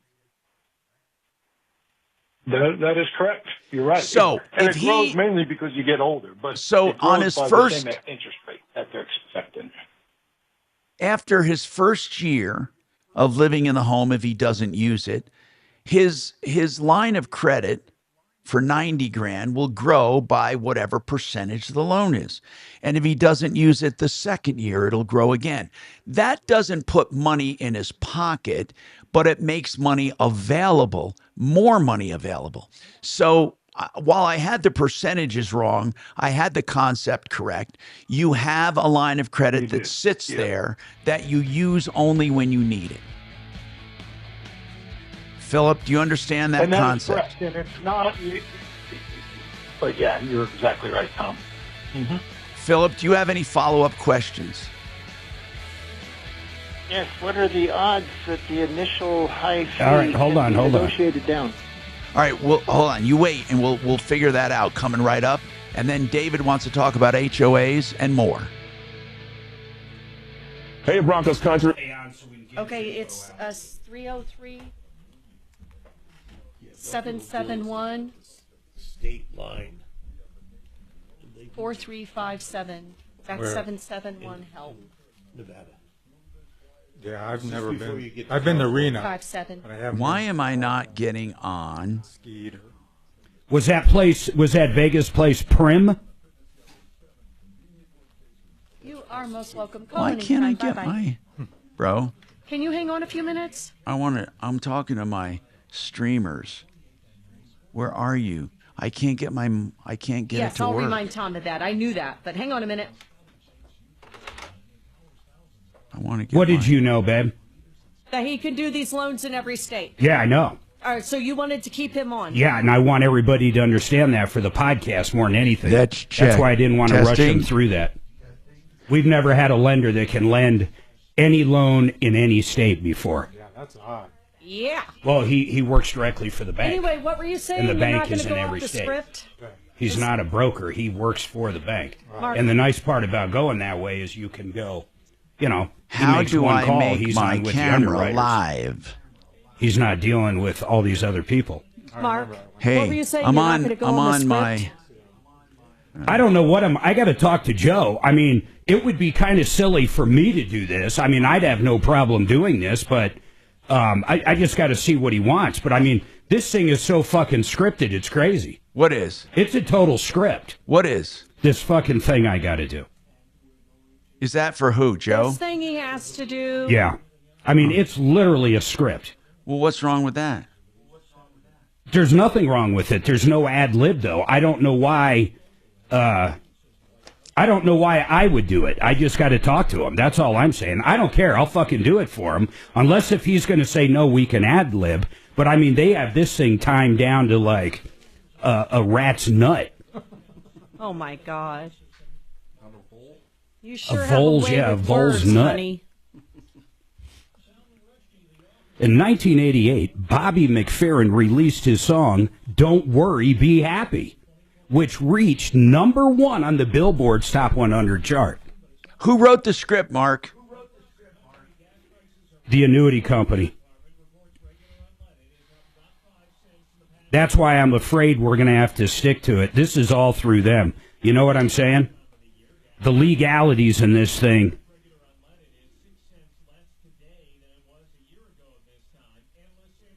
Not only was the song catchy, but it could bring a smile to your face just thinking about it. Unfortunately, many seniors today have a song telling them not to worry. Isn't going to help them. Oh, boy. I'd have people in tears reading this. They're going to be like, oh, my God, Mark, jeez. You're like, they're going to want me to go out and like, go to fucking there, Broadway and Are shit. you in there? They're going to be going, oh, my God, you had me crying over the financial stuff. That's the saddest story I ever heard in my life. Oh, gosh. What are you doing ad-libbing? You should be in Broadway, on Broadway. Oh, man. It's going to be crazy. Hey, babe, do you have a username and password to the Factor? Yeah, it would probably be my normal. What email? Probably TSN. No, I think it's 72. Okay. Yeah. I'm just going to try to log in. I use that for anything that I can't get anything stolen from. I use that one. For stupid shit. I want to admire what I'm heating up when I get home. I want to focus on making your golden years golden. Let's talk strategy. Scott, let me ask you something. Fees. You're sick of paying fees, aren't you? I know people that I talk to are sick of paying fees. I don't see a login. How about long-term care? Okay. You look like you could use it. I'm on there, but Someday. I'm doing something wrong on this stupid thing. Did you see there's an Ace Hardware going in at raffle in Parker? That'd be cool. I don't even know what you're talking about. I like it. It is. Ace Hardware. I like it because you don't have to walk. Yep. What do you mean in there? Walk where? What does he mean in there? What's in there? Ace Hardware versus Home Depot. Yeah. Oh. So, Oh, yeah, I you agree pay more. 100%. Yeah. Well, sometimes, though, in the big box, you got to buy more than Oh, one. okay. Yeah. Hold on. I needed Where a am carriage I? bolt the other day, and they wanted, a 10-pack of them. Where am I I? couldn't find one single one of the exact one I needed. Where are you? Yeah, Tom's finally lost it. He doesn't. He Where am literally I? doesn't know where he's at. You're at your house. Where am I? What am I? Oh, here I am. I don't even know how That's I did this. Dimitri. Down, don't push. That's your nurse, Dimitri. Hey, man, I don't even know. Nurse Come on, Dimitri. man. That'll be like by the Target. Did you give him his meds this morning, Nurse Dimitri? By the King Supers. Hold on. Hey, there I am. Do you see me? Do you see me? Okay. We all see you, Tom. Thumbs up. There you are. I can't Gotcha. turn the mic on. It'll feed back. Always really helpful. And If I turn on the mic, it'll feed people back. at Ace, they're So helpful. we just have to keep it the way it is. Do you hear me? Or you got to hear me on YouTube, right? Isn't it weird? You don't. Thumbs up or down, do you Tim? Do mean, you the hear me actual on place? Discord? Yeah, don't they You have hear me on decibels? Discord? I don't think we have a Wow. tractor. So I'm actually on Discord. Wait, okay. I don't know where it is. I don't hear you on It's the one Discord, on Tim, Parker but I Road. don't want to hear you because one you'll on come Parker over our YouTube feed. Yeah, okay. I can't in have Parker. you coming through my computer. Yeah, that's down Yeah. by, I think it used to be a Target. Oh. Okay. In fact, I think it's So right next to am where I bought getting my any? little Wow, riding this is lawnmower. amazing. Let me just see. How's the Test. name of that place? Not Big R. What's the other one like? Big R? Okay. Discord. Yep. Okay. And I think Tractor Supply's next to it. You know the one thing Tractor Supply doesn't sell, don't you? No. Tractors. I can change Isn't my that fucked camera up? even to Yeah, it whatever is. camera I want. Okay, so I can actually do my camera you on know here. that? Oh, this is cool. Hold Yeah. on, hold on. This is cool. Never Wait been a in the minute. market for a tractor. I got a nice little. I got a Look at little my- riding there- lawnmower. look, there's but my then drum I've got set. A, Look at my drum set, nice bros. tractor. That My I do drum set. 90% of the lawn mowing with. There's my drum set. Oh boy. 10 seconds here, guys. Did you see that, Tim? Nationwide keyword on our website. Bonus. Dimitri? That's bonus. Enter it now at khow.com. Keep listening to win on 630 KHOW. Hold on.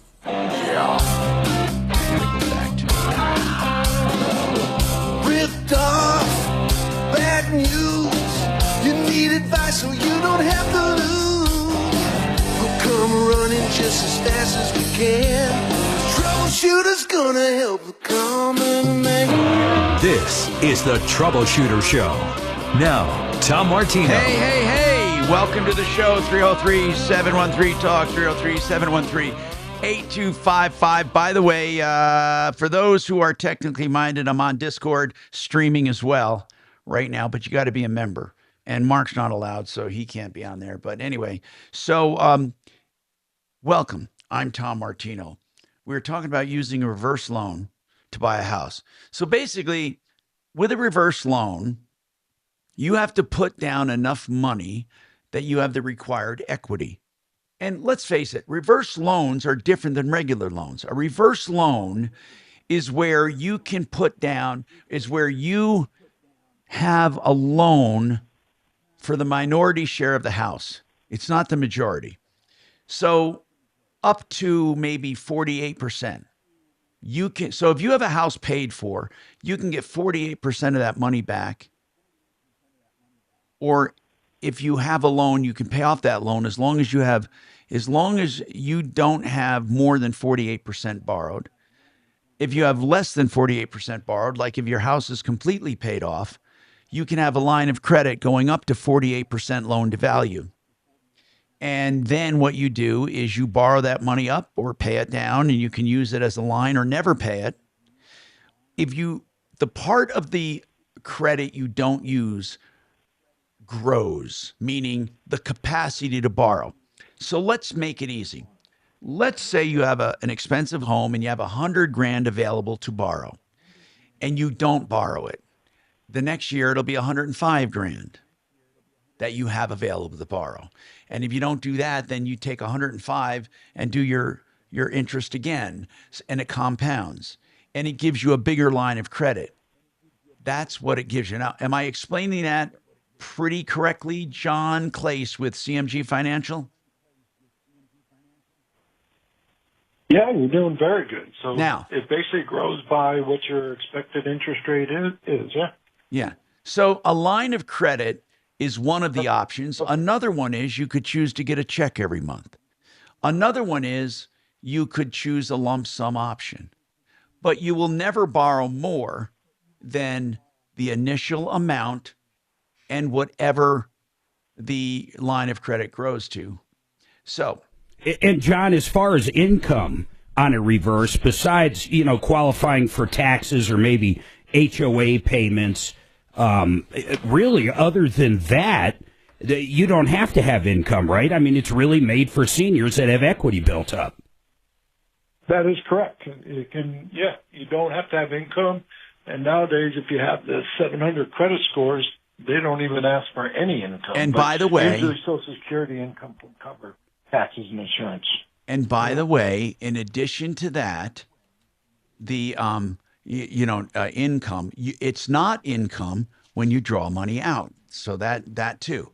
So there's no income either way. There's no income to qualify and no income when you pull. That's a good point, Tom. So when you pull out, if you borrow that equity, so let's say, this caller has a line of credit, when he pulls out $10,000 to go, whatever, buy a car or something, he doesn't pay any income tax on that $10,000 at all. That's right. That's right. Correct. No income tax, and it won't affect any Medicare or Medicaid that you have. So it's completely tax. John, can you do loans? Because you're with, what I love about John, Tom, is he's with the bank. I mean, the underwriters are like in the door next to him. You're dealing with the guy that's literally giving you the money, not a broker. But John, you can do not only this kind of loan, but all traditional loans as well, but in every single state, correct? That is correct. Yep, we do them all in every state. Now, Philip, since you're the one that had the original question, you had some follow-up questions on buying with a reverse mortgage. Go ahead, Philip. Well, I have two now. The first one was, what are the odds of negotiating the initial large fee down, and how much? What do you mean the initial large fee? One lender told me. You mean the down payment? One lender told me it would cost me $15,000 to get the reverse. Oh, you're talking about the actual charges. You're talking about like the points and the closing costs. You're not talking about the amount to put down on the house. You're talking about the expense or the cost of the loan. Correct. Well, John, and what it's mainly is... because of the upfront mortgage insurance? Go ahead. Sorry. John, what are the costs involved? So, for example, it's the upfront mortgage insurance that is the most expensive thing, but it also guarantees that no matter what, this line of credit can never go away, can never be frozen. You never have to pay it back. So the upfront mortgage insurance, you cannot really negotiate. You can negotiate the origination fee, which would be about, between $4,000 and $6,000 on something like that. But you got to remember, like anything else, if you want to pay less there, they're gonna raise the margin, which means your rate's gonna be a little bit higher. So it's kind of a catch-22. Is you can get it down, but then you're gonna have to bring a little bit more in. You're gonna pay a little bit higher rate or be charged a higher rate. But for example, on something like his loan, the upfront fees would be about $11,000 with title because of the upfront mortgage insurance fee. So on that. Now, and that's built into the loan, right? In other words, that becomes part of the loan. Yeah, but it's still $11,000. I understand that, but if he doesn't have the cash, it can be built into the loan. Correct, and that's 99% of that. That's what happens, and it's mainly the mortgage insurance, and you get the guarantees that come with the mortgage insurance, like your house. You can never have to move out of your house. You never have to make a mortgage payment. The line of credit can never be frozen. So there's a lot of guarantees for it, especially if you think about the cost, and if you're going to live in that house another 20 years. They're really not that bad. But Philip, and Philip, you said you had two questions. What's your other one? Well, I forgot. That one lender told me I would have to pay $15,000 up front. Well, John's cheaper. I mean, he works directly for the bank, man. It could also be that they're quoting different numbers than we are. I mean, we didn't get any exact numbers. Philip, if you have another question, you're welcome to hang on. Miles, you have a question while John is on. Go ahead, Miles. My question, if my parents get a reverse mortgage, my father and mother are both on a deed.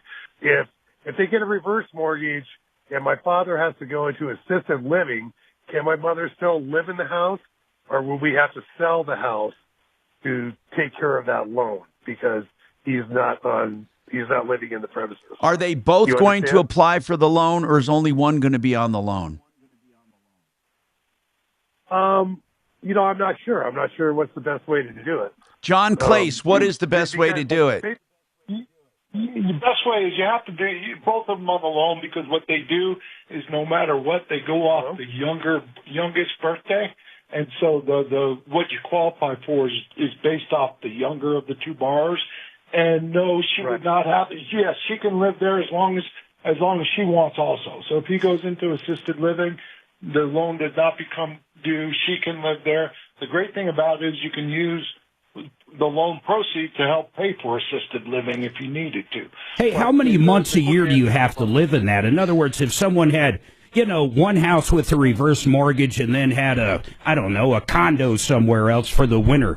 I mean, is there any rules on how long each year you have to stay in the house?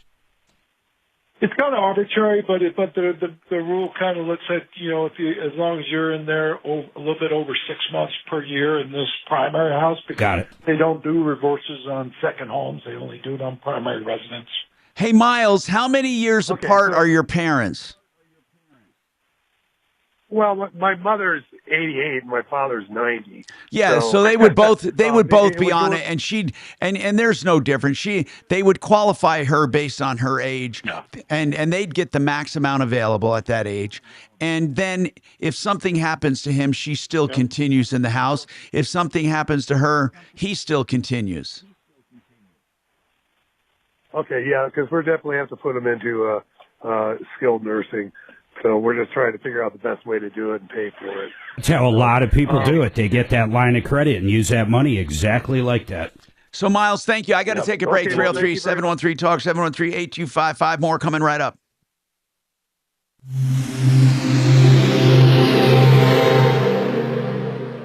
Hey Broncos country, it's Terrell Davis here. It's a new year. It's time to work on a new you. At Fitness Gallery, we have deals everywhere, up to 50% off. We have the nation's lowest prices on the best equipment money can buy. We carry true treadmills. They are the smoothest, quietest, and best warranty treadmills ever built for the home. Work out on your schedule on the equipment you choose from the safety and comfort of your own home. Visit one of Fitness Gallery's 7 convenient locations from Colorado Springs to Fort Collins. We have you covered.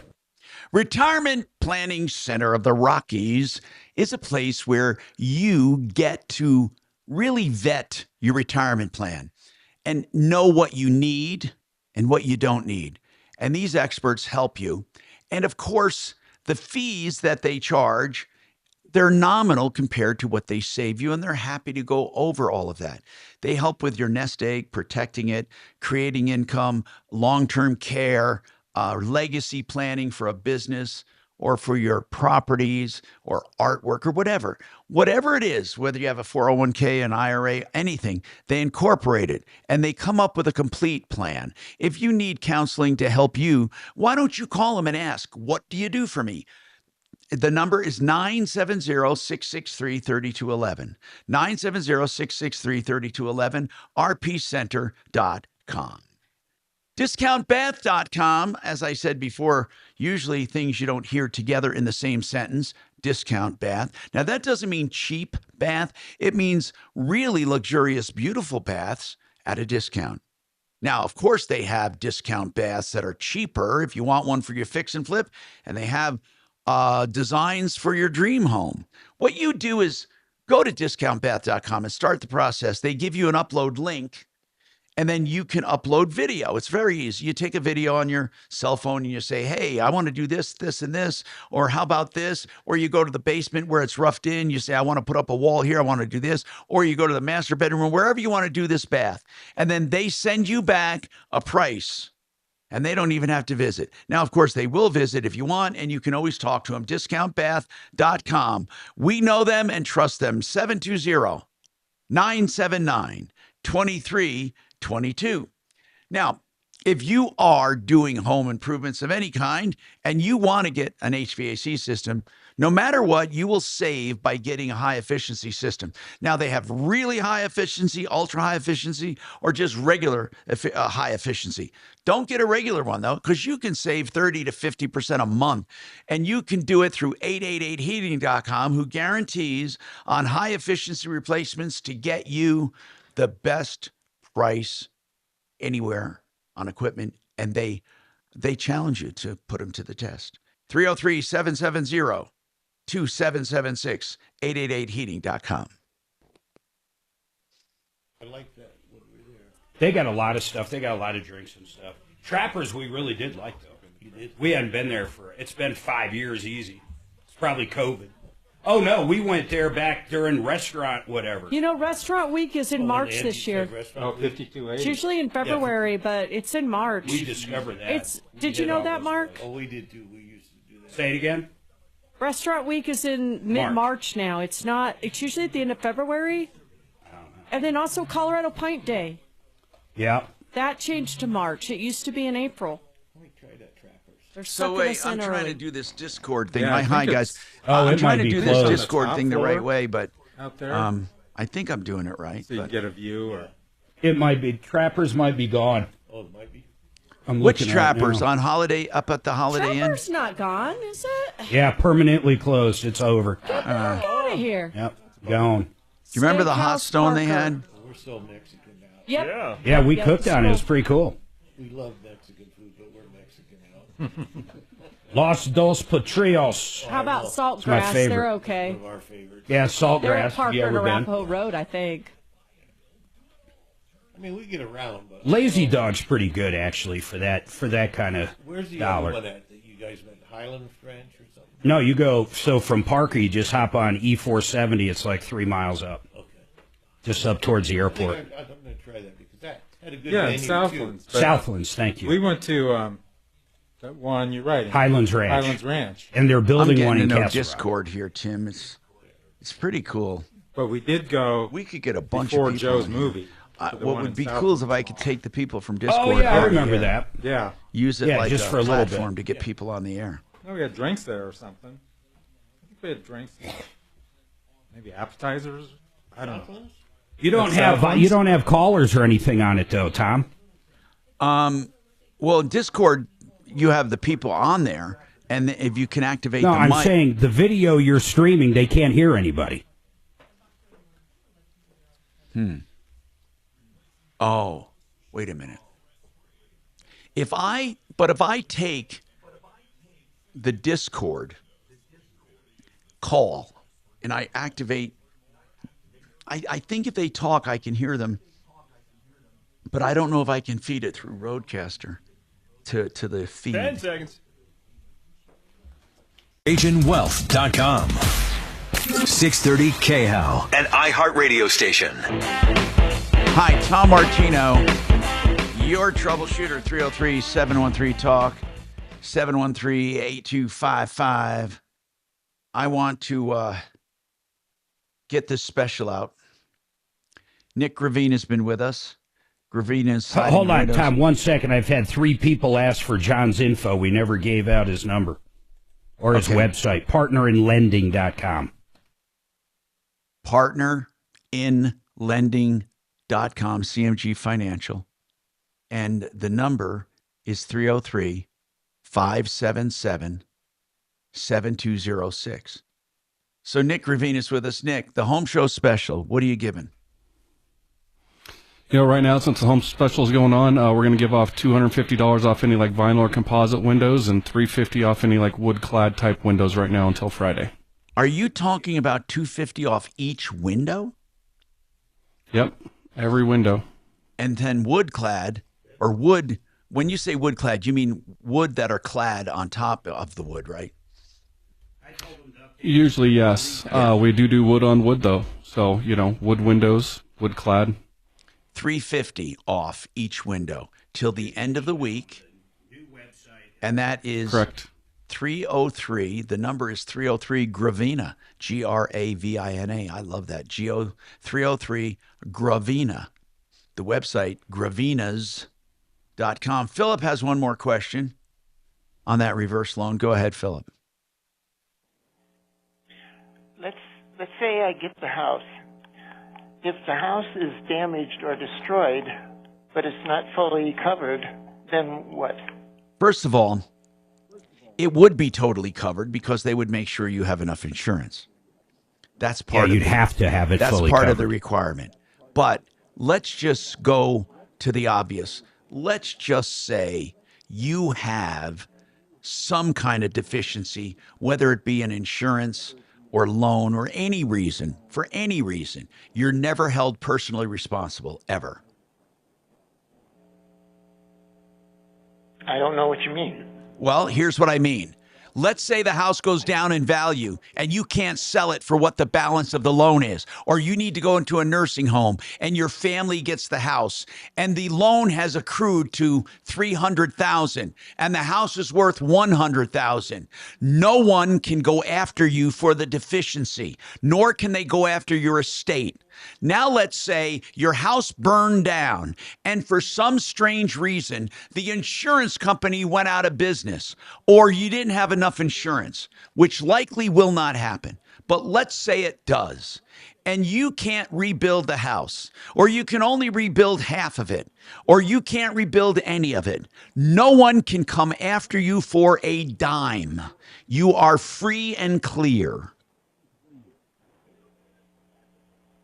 Okay. So, but I wouldn't get any money. I wouldn't get any money from insurance then for the destruction of the house. If your scenario, which will not happen, happened, then you would be even. You're right. You would not be able to get your original down payment back. But with a reverse loan, one of the requirements is homeowners insurance to replacement value. Okay. So you would never end up with a house you could not rebuild, theoretically. So Anyway, that's it, Philip. 303-713-TALK, 713-8255. David, what's going on in your life? I'm sorry you had to wait. You have an HOA question, David. Yeah, thanks for taking my call. Yes, David. Hey, my mother-in-law has owned a house for 25 years. Yes. And she's trying to sell it now. Well, in doing so, she has a buyer that's under contract, and his realtor did a title search. And apparently, at some point in time, there was a declaration of covenants and restrictions that was here on this property. And I think it was prior to this house being built, which was built in 2000. It was the first one in the subdivision. But there has never been an HOA here or any dues or anything like that. No meetings, no nothing. So now the prospective buyer is worried that there's an HOA somewhere that's going to pop up and start charging fees or something. All right. How would you recommend dealing with it? Did the title company uncover these covenants? Yes. And are they recorded? Apparently so, yes. Okay. Covenants and deed restrictions, right? Yeah, it's covenants and restriction. Declaration of covenants and restrictions. Right. Not unheard of. Now, and now someone is saying, well, wait a minute. If there are covenants and restrictions, there's probably an HOA somewhere that I don't want to be part of. Correct. Okay. Is there an HOA anywhere that the title company Is there an HOA anywhere that the title company can find? No. Okay. So what they're going to have to do is just take a chance. I've had properties I've purchased where there was a dormant HOA. Now, I will say, if there are recorded bylaws anywhere, you should go to the county and see if there are HOA bylaws or anything recorded anywhere at the state or anywhere. Those bylaws could be picked up by a number of people who live there, and they could theoretically resurrect an HOA. But that would be almost as difficult as starting an HOA. So this person is looking for trouble. In other words, you can tell the buyer, hey, listen, the chances of an old HOA being resurrected is about the same as a bunch of homeowners getting together. In fact, it would be easier for a bunch of homeowners to get together and form a new one. So how many homeowners are in the subdivision? Oh, probably 75-ish. And are all the homes built? Yes. Okay, so then... now, here's the thing. Two of the houses next door do not even show this on their deed at all. Okay. That's just because this person, their title company, did a more thorough search. But what I'm getting at is this, David. Okay. You said about 75 owners? Roughly, yes. Okay. Now, those owners are there. No one's going to build a house. So covenants, I guess what would happen if a neighbor wanted to paint their house purple or, chartreuse? Is there anyone that would come forward and protest? Do they ever have any meetings? No. Okay. So there's never been a meeting here whatsoever in the 25 years she's been here. Now, do they have common area? There is a small park that is maintained by the city. Well, then it's not common area. So what I'm saying is they've never collected a due ever. Nope. Okay. Never. You just have to disclose that to the buyer. And if they don't want to take the chance, don't take the chance. That's it. It's that easy. I mean, like I said, if there's no homeowners anywhere, I would look at the state level to see if there's a corporation in the name of the subdivision or whatever. And if there's not, ask the title company to search. But you can tell the seller, it's common sense. It's common sense. Why couldn't he get it off of there, though? If there is nothing out there and no one can actually show that there's ever been an HOA, there's no documents for the HOA, there's no organization, period, why couldn't they just drop that? Because they're separate and apart from the HOA. Covenants and deed restrictions are separate documents. Well, that's what I'm saying, but you're saying there's no way to get rid of that deed restriction? No, not Okay. really. No, I guess. Wait a minute. I don't think so, because first of all, it has no effect on the deed. None. The house is already built. I mean, first of all, David, if the title company uncovered covenants and deed restrictions, what are they? What are they? Oh, it's several pages of stuff here, and I'm wondering if it was put together prior to the subdivision being built as guidelines to the builder. Well, of course it was. It mentions and talks about fees. Take a break when you can, buddy. It talks about association and all of this stuff, but there was never ever a homeowners association that was actually ever developed. It's an we call them orphan documents, okay? I don't know if you can have them removed. Gotcha. Maybe you can, but this happens all the time. That homeowners associations are started, let's say, by the developer and restrictions, and the homeowners never pick it up, ever. And that's all there is to it. I mean, as I said, any group of homeowners can get together and do anything they want. So the seller or the buyer asking, wait a minute, what's to prevent this HOA from now all of a sudden taking over? The answer is nothing. The same answer would be this. What would prevent 70 owners or 65 owners getting together and forming an HOA?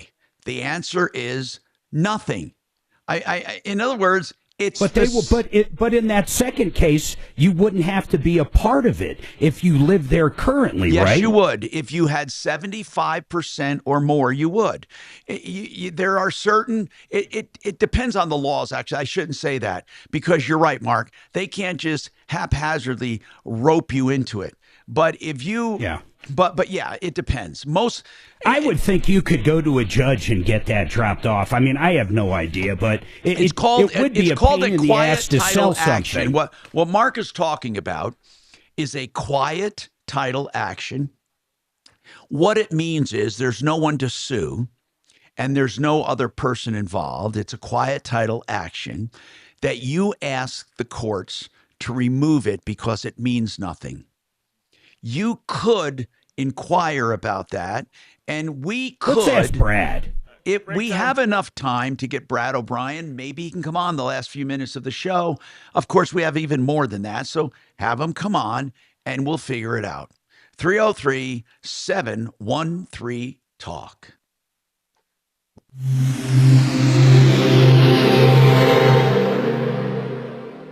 KHOW Denver, 630 KHOW, an iHeartRadio station. Download the free iHeartRadio app for all your music, radio, and podcasts. Now, Impact Traffic.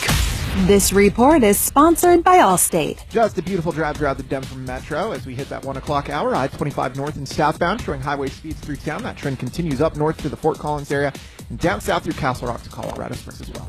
Back to town, heading east-west I-70, no complaints to and from DIA. South of there, I-225 north and southbound, showing a highway speeds through Aurora and the Tech Center. Heading to Boulder, Highway 34 east and westbound, green and clean. With traffic, I'm Mark Swan. Some people just know you could save money on car insurance by checking Allstate first. Those people are probably saving a carload of cash right now. So what are you waiting for? Check Allstate first for a quote today. You're in good hands with Allstate.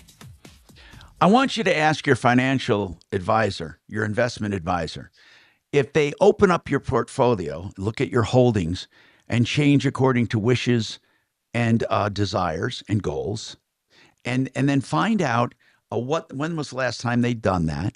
And you see, here's the deal. They work with assets under management, meaning one flat fee a year. That's what they should do. and they should be in that portfolio at least weekly. But I'll bet you they're not. Most financial advisors are not financial advisors. Find out what a real one does with my company, Wave 8 Wealth Management. I started it because of the industry, and I did it for myself, and now I opened it to others.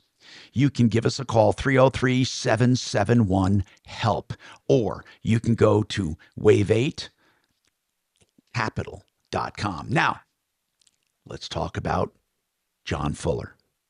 The only personal injury attorney I know, you can get on the phone and say, hey, John, I got in an accident, blah, blah, blah, blah, blah. You don't get a help center, a call center, or underlings. Now, of course, somebody will answer the phone. You say, I want to talk to John personally about my case, and you'll talk to John. You can ask advice.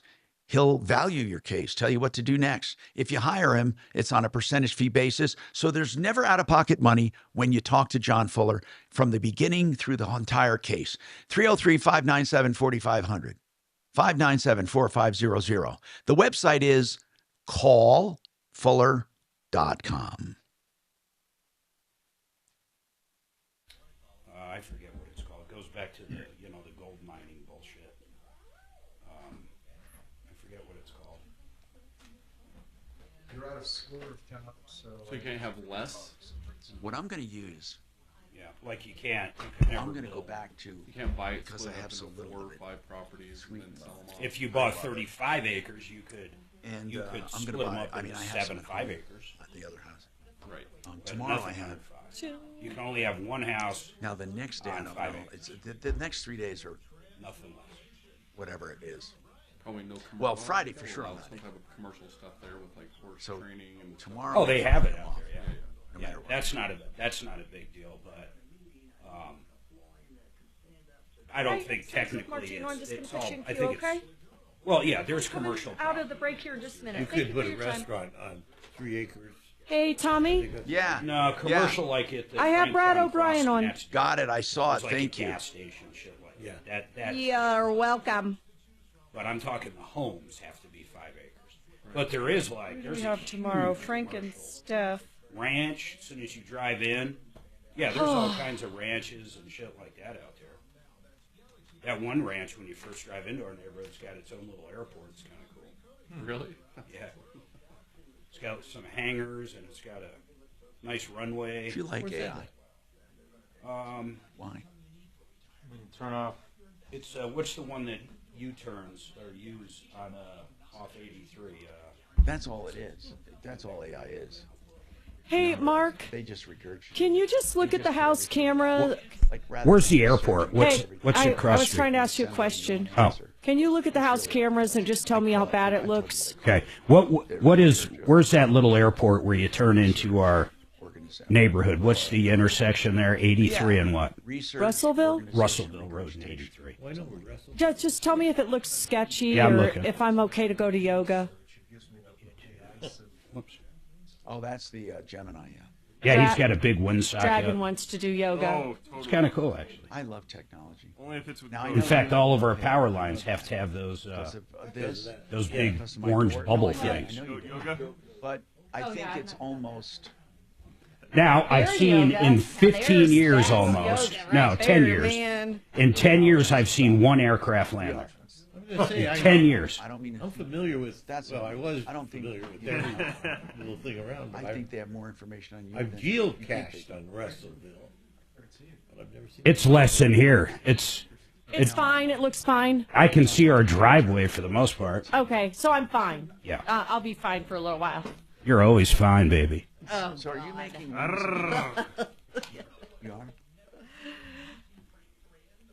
The down part there. the dragon. I could think of nothing better than those women sitting in my clinic tomorrow. But I'm going to. I should have. 720-3707. I let Stephanie. They steal everything. Of course they She steal. took a bunch for her son, and I didn't. Well, she not a bunch, but she took. And then I took. So she said they were for me. I ate some, but she fucking gave them to her son. Oh, he said, Mom, where'd you get these? I can cook it anytime, but it'll get your numbers.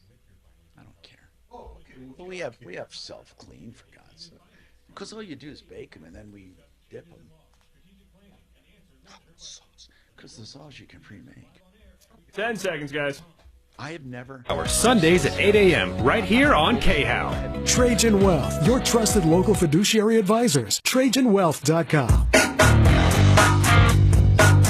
I'm Tom Martino, your troubleshooter, 303-713-TALK. I want to go to Brad O'Brien real quick. And Brad O'Brien is a real estate attorney, real estate firm, O'Brien Legal Services, olslaw.com. Hey, Brad, I just want to lay this out pretty simply. So in a title search, in a subdivision of about 75 homes, 25 years or older subdivision, they're getting ready to sell their house.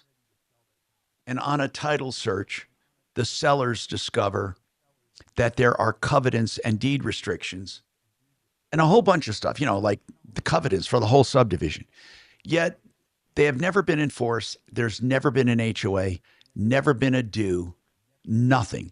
So the buyer says, wait a minute, what's going to prevent an HOA from being resurrected since there's covenants and deed restrictions? There must have been an HOA sometime. What's going to prevent them from being reignited or resurrected and start collecting dues? My answer would be that's the same as you ask, well, what would prevent 75 owners from getting together and deciding to form a new HOA? I mean, I guess there's no sure things in life, but what would your answer be to the buyer concerned about a resurrected HOA? Well, it is possible that the HOA could be resurrected, even though it's dormant right now. The covenants that were recorded over 25 years ago, those are attached to the title of each house in that community, and they pass from seller to buyer each time it sells. So they're still there until they potentially expire. Yeah, but the covenants and deed restrictions in and of themselves do not form an HOA. And nor do they ask for dues or anything else. So we have two separate things: an HOA with their bylaws and covenants and deed restrictions, which are usually adopted by an HOA.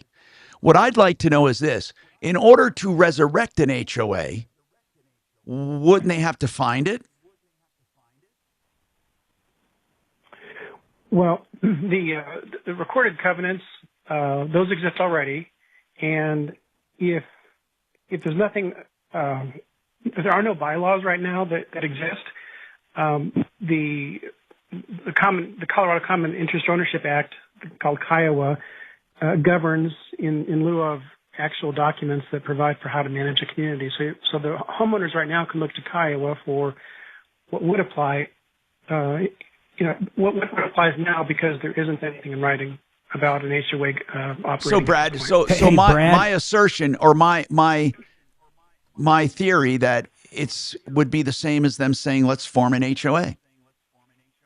Yeah, but you can't form a new one and force people into it, can you? Mark, just hold on. He just talked about Kiowa. Now, Brad, if they could not find the old corporation or the old bylaws and they wanted to form one, what Mark says is, how would that affect this guy? They bought the house. What if they all want to form them, but there's some that don't?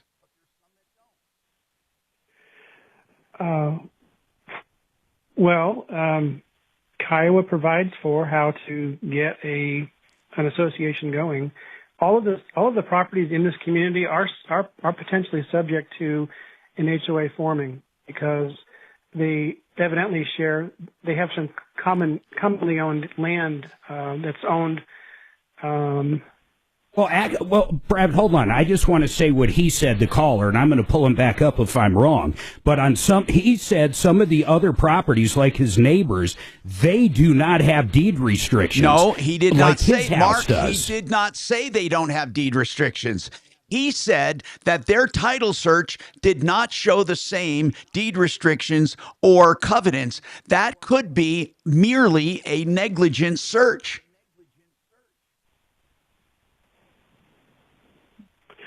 Well, Kiowa applies when you've got properties separate properties that have some common land owned between them. For example, a road or an entranceway. Yeah, but what he's saying, David's saying there is no common property. None. Zero. No, the city, the town of Berthoud maintains the streets, and the little park is maintained by the city. And there are no bridle paths. There are no easements or anything that is owned by. No. Okay. Okay. No. Well, perhaps this is a cleanup operation where you've got recorded documents from a long time ago that have some covenants and have something to talk about in association. Perhaps these owners could get together to sign something that officially makes them go away permanently. Could they do a quiet title action and get it off of the deed? Yeah, that would be one route if they can't get unanimity that may be required to terminate covenants that are of record. So, David, it's exactly David, what we did you say about your neighbors? Did they have it or not have it, or you have no idea? The neighbor we talked to last night says no, they have never ever seen this document when their dad bought that house next door. David. Okay, Mark, Or how many they would times have- can I say or this? they would have That thought doesn't mean it doesn't exist. It is a matter. I have seen 3 title searches from 3 title companies that are different. Brad, would you explain that, please? That it's possible, even if the neighbor said, well, when my dad bought this property, we never saw that. What would that mean to you, Brad? Well, most buyers in Colorado do not look at the title when they buy it. They just sort of gloss over it. They figure that if the seller must have good title, so there's nothing really to look at. Now, I, as an attorney, when I'm retained by a buyer to help with the purchase, I look at title and see what's out there. So, if I represent a buyer, I would know. And I get where Mark's going. He's thinking because a title search may have been done on a neighbor 25 years ago or 10 years ago or 5 years ago, that it's set in stone, and it's not. There are things missed all the time in title search. More of what I was thinking is, I don't know when this guy's house was built. Let's say some of the homes there were built by one builder 35 years ago, and they had every intention of having an HOA. Then it got orphaned. No one ever did anything. And then independent builders came in and actually built lots and stuff that would never have that HOA in those documents attached to them. Yes, it would, Mark. What you don't understand, deed restrictions are filed on the plat, and they would be part of that lot, whether they know it or not. If it's a recorded deed restriction and it's a recorded covenant, it's done on the subdivision. And whether a new builder came in or his uncle or neighbor came in, it would still be part of that land. You don't just willy-nilly decide it's not part of it. Brad was trying to say that. It becomes part of it. It is recorded against it. The fact that they don't find it in a search doesn't make it non-existent. Yeah, that's what title insurance is for. So if a title company missed finding a covenant that was recorded a long time ago, and then somebody tries to use that covenant against the purchaser, that purchaser could go to their title insurance and make a claim. That's right. If the title insurance missed it. That's right. But for one, I don't believe what David's neighbor heard from the neighbor. I just don't believe it unless you actually see the search. But again, the search doesn't determine the existence. The search just determines the quality of the search. We have more coming up. Right.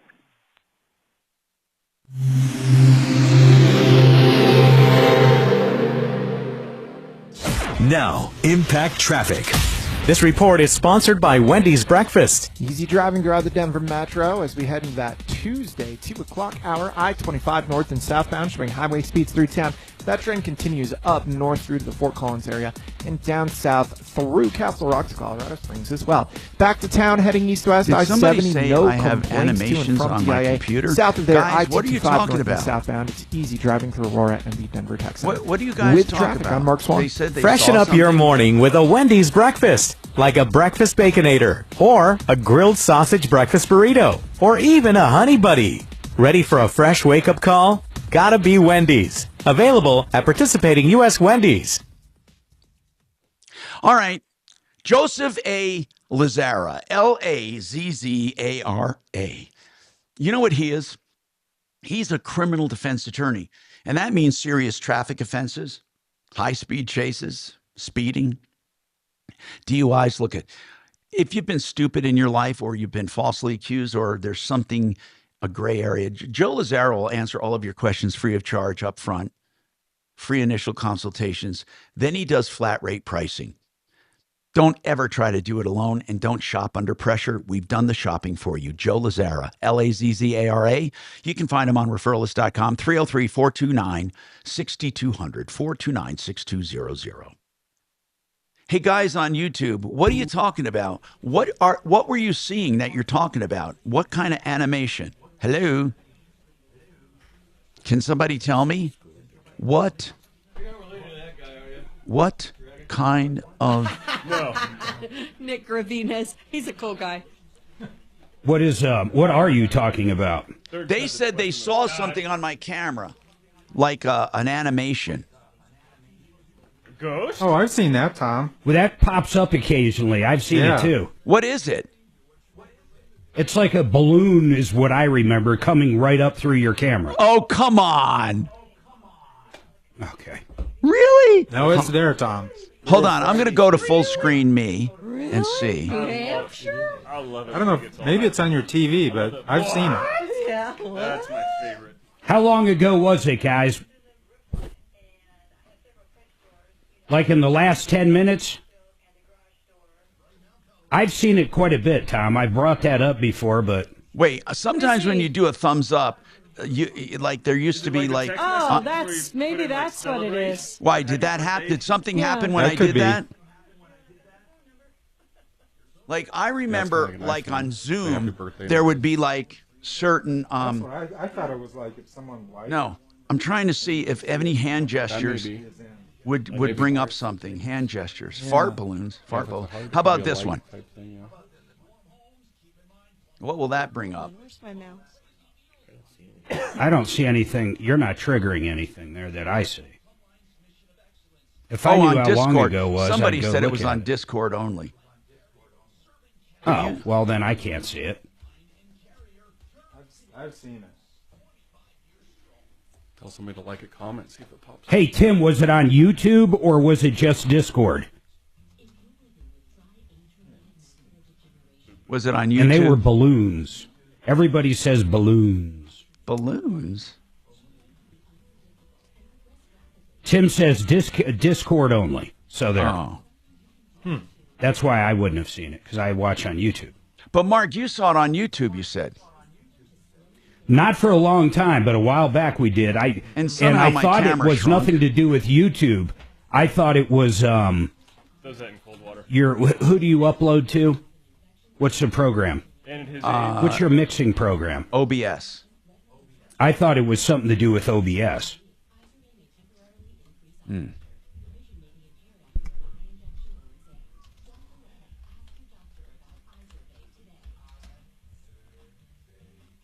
Yeah, right here. In fact, all I did was Google it. Random balloons and confetti during stream on OBS on YouTube. I'll just be sitting there and all of a sudden balloons come up. Let me see if someone knows what the hell it is. Oh, it turns out it's a Mac thing. Must have been added in an update. Certain hand gestures trigger certain actions on OBS if you're on a Mac. No shit, really? Tom. Okay. Yep. I wonder what they are. I'd like to trigger it. Balloons. Yeah, but how does he trigger it? I don't know. That's what I want. You might not be able to trigger it now that you're close up, because before you had a wide angle shot. Okay. That's good to know. This other guy. I've been having the same issue for months. I want to hear about this info Dan has on the HOA. Yeah, me too. Yeah, me too. He said the same thing happened in his neighborhood. Me three. And they resolved it. Good. Me four. A quiet title action is the easiest way. Nobody's going to hold that up. Yeah, but you'd probably have to go around every fucking neighbor and have them sign off, right? Well, no, he said that if you can't get every neighbor to do it, then you just show the court it has no meaning, and they might take it off yours. Got it. This is so weird. Everybody is complaining about this, too. They're like it just randomly starts So wait a sending minute. shit. So CMG has a new number? All steel imports to the United States, promising to punish countries taking advantage of U.S. businesses. But will it punish American consumers instead? Tuesday at 2 on 630 KHOW. Hi, Tom Martino, your troubleshooter, 303-713-TALK. Let's go to our caller. He says he has good information. Go ahead, sir. What's going on? Hey, Tom. I'm out on the Eastern Plains, just south of Strasburg, and there's some 40-acre properties out there. We had one person move in. They did a title search, and they found some document about a covenant. And what they did is they drew up they went around and asked everybody if they agreed with it or whatever. They just basically got everybody to sign it off, get rid of it. Yeah. That's what Brad said. Brad said the community could all just vote it, say they don't mean anything and get rid of it. Or he also said an individual could go for a quiet title action. And a quiet title action is when you show the courts there is no meaning, there's no reason for it to be there, and they do it quietly, so to speak. That's where the nickname is. They don't have an adversary. Thank you. I'm Tom Martino. Nick Gravina, Gravina's Siding and Windows, gravinas.com. Don't forget, it's 303 Gravina. And save all your problems for me. I'll see you guys. Martino at Real Tom Martino.